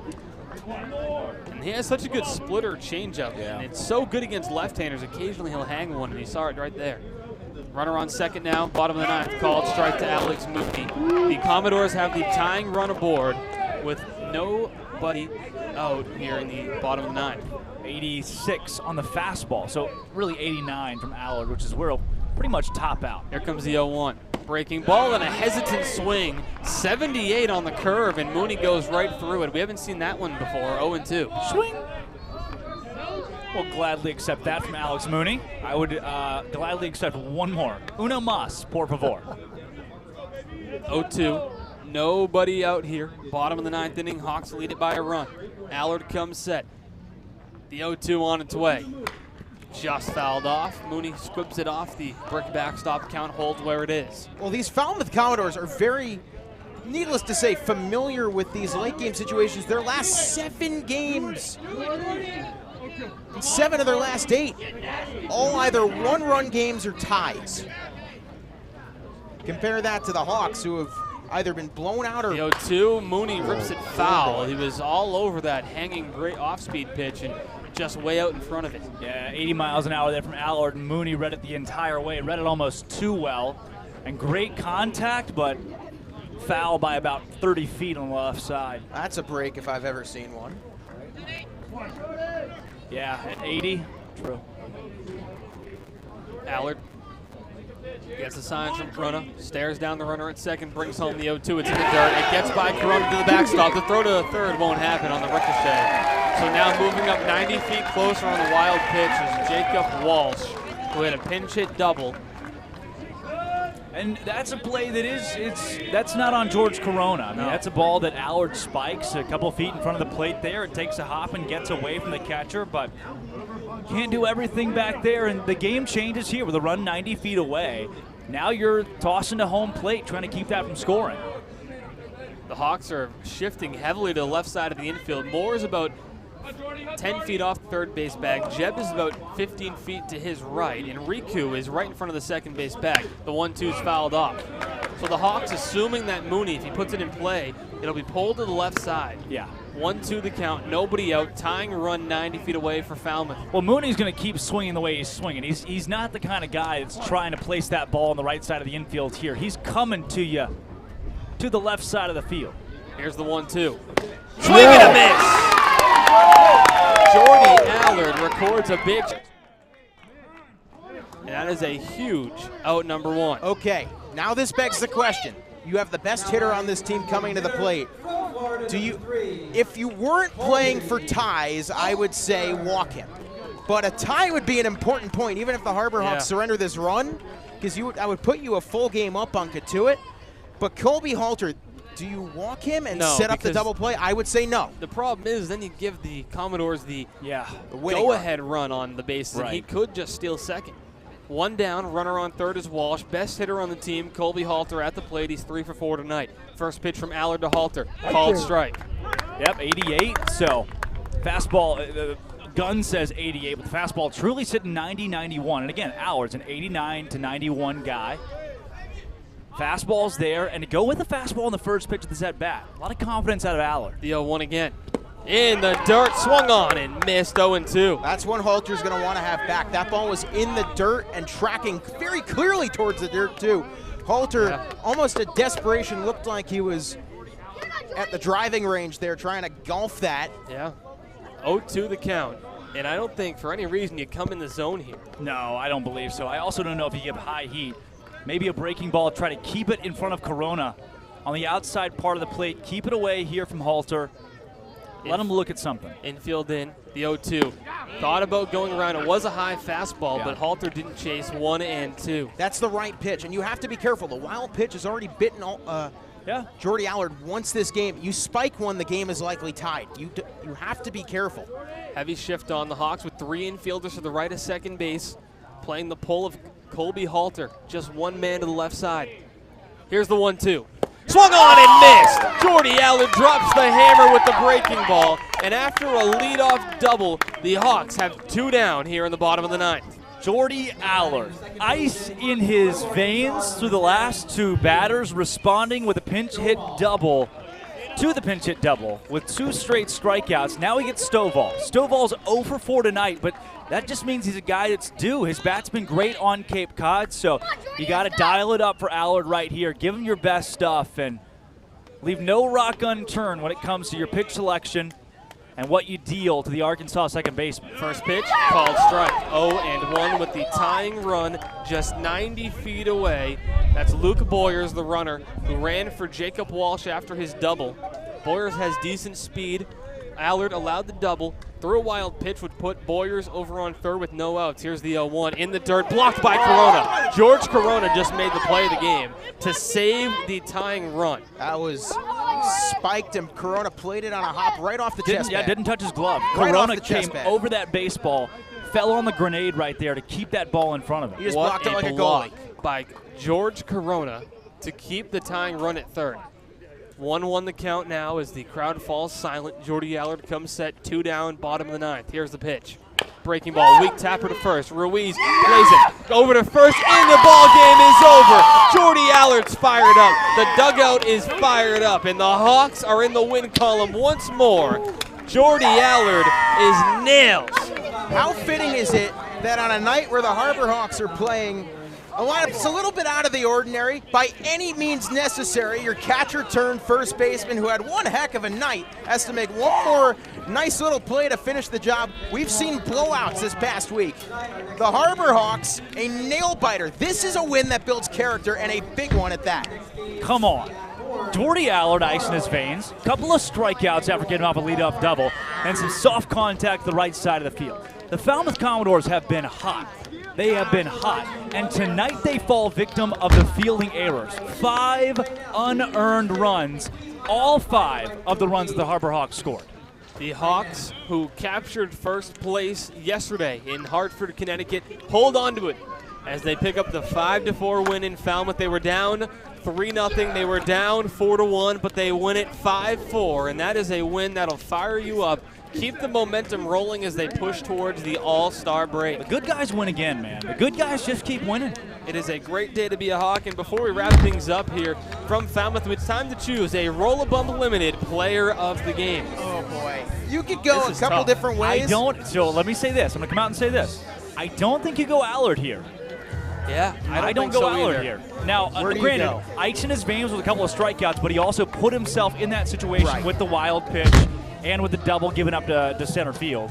So if not Allard, the bats for the Harbor Hawks tonight were not stellar. Christian Moore went 2 for 4, had a run scored, but no RBIs to his ledger. Mitch Jebb was 1 for 4 with 2 RBIs. All right. There's not a lot. You know what? Let's do it. George Corona. I think you... Poncho for playing first? George Corona just saved the tying run from coming home with a block. That's an option, but he didn't do much of the play. A tough one. No, and all your pitchers, none of your pitchers went more than, aside from Baumeister, who had 3 earned runs, none of the other pitchers went more than an inning and a half. So nobody went 2 innings. You know what? I might have to give it. My vote is Poncho. Does it have to be Allard? My vote is Poncho because he also started the rally at the top of the 7th. We did. We haven't been in a position like this yet where we haven't really had somebody we can all. No, everybody's the same tonight. I mean, there's not really a player of the game. The whole team is the Roll-A-Bump player of the game. Yes. The Harbor Hawks, a team win. It's kind of what we're sitting right now. Poncho Ruiz does. Poncho Ruiz great. George Corona's also great. Jordy Allard. But everybody's stats are the exact same. How about tonight, instead of Roll-A-Bump Limited Player of the game, you know what? Roll-A-Bump. Fine, I got it. The Falmouth Commodore defense. Thank you, good night. Roll-A-Bump Limited Player of the game. The Roll-A-Bump Limited Player of the game is the Harbor Hawks, the Falmouth defense, and the roll bump limited moment of the game, the George Corona block to keep the Harbor Hawks in the game as Jordy Allard picks up a couple of throw strikeouts. from center field. I'll give you one more. The play by Tito Flores on that ball in the gap that could have blown the game open. Or roll bump limited shirt of the game. I'm going magenta Zach Berman college shirt. Magenta? This is orange. No chance. That's orange. This is zero chance. The Harbor Hawks with a big team win today in Falmouth. 5-4 the final, and that'll do it from Gov Fuller Field for Abby Stokes, Ella Gibson, Bria Losick, and my broadcast partners Drake Toll and Zach Berman. I'm Austin Nakuda saying thank you for watching, and it is certainly a great day. To be a Hawk? To be a Hawk. Hey, you hear that? Coming through the wind, whistling through the trees. What's that, Zach Berman? It's a great day to be a Hawk. The Hawks are hot. Another win back-to-back of those, and the Hawks will be back in action tomorrow night. Christmas in July. Join us at McKean Park, 5:30. Santa's coming to town. Good night.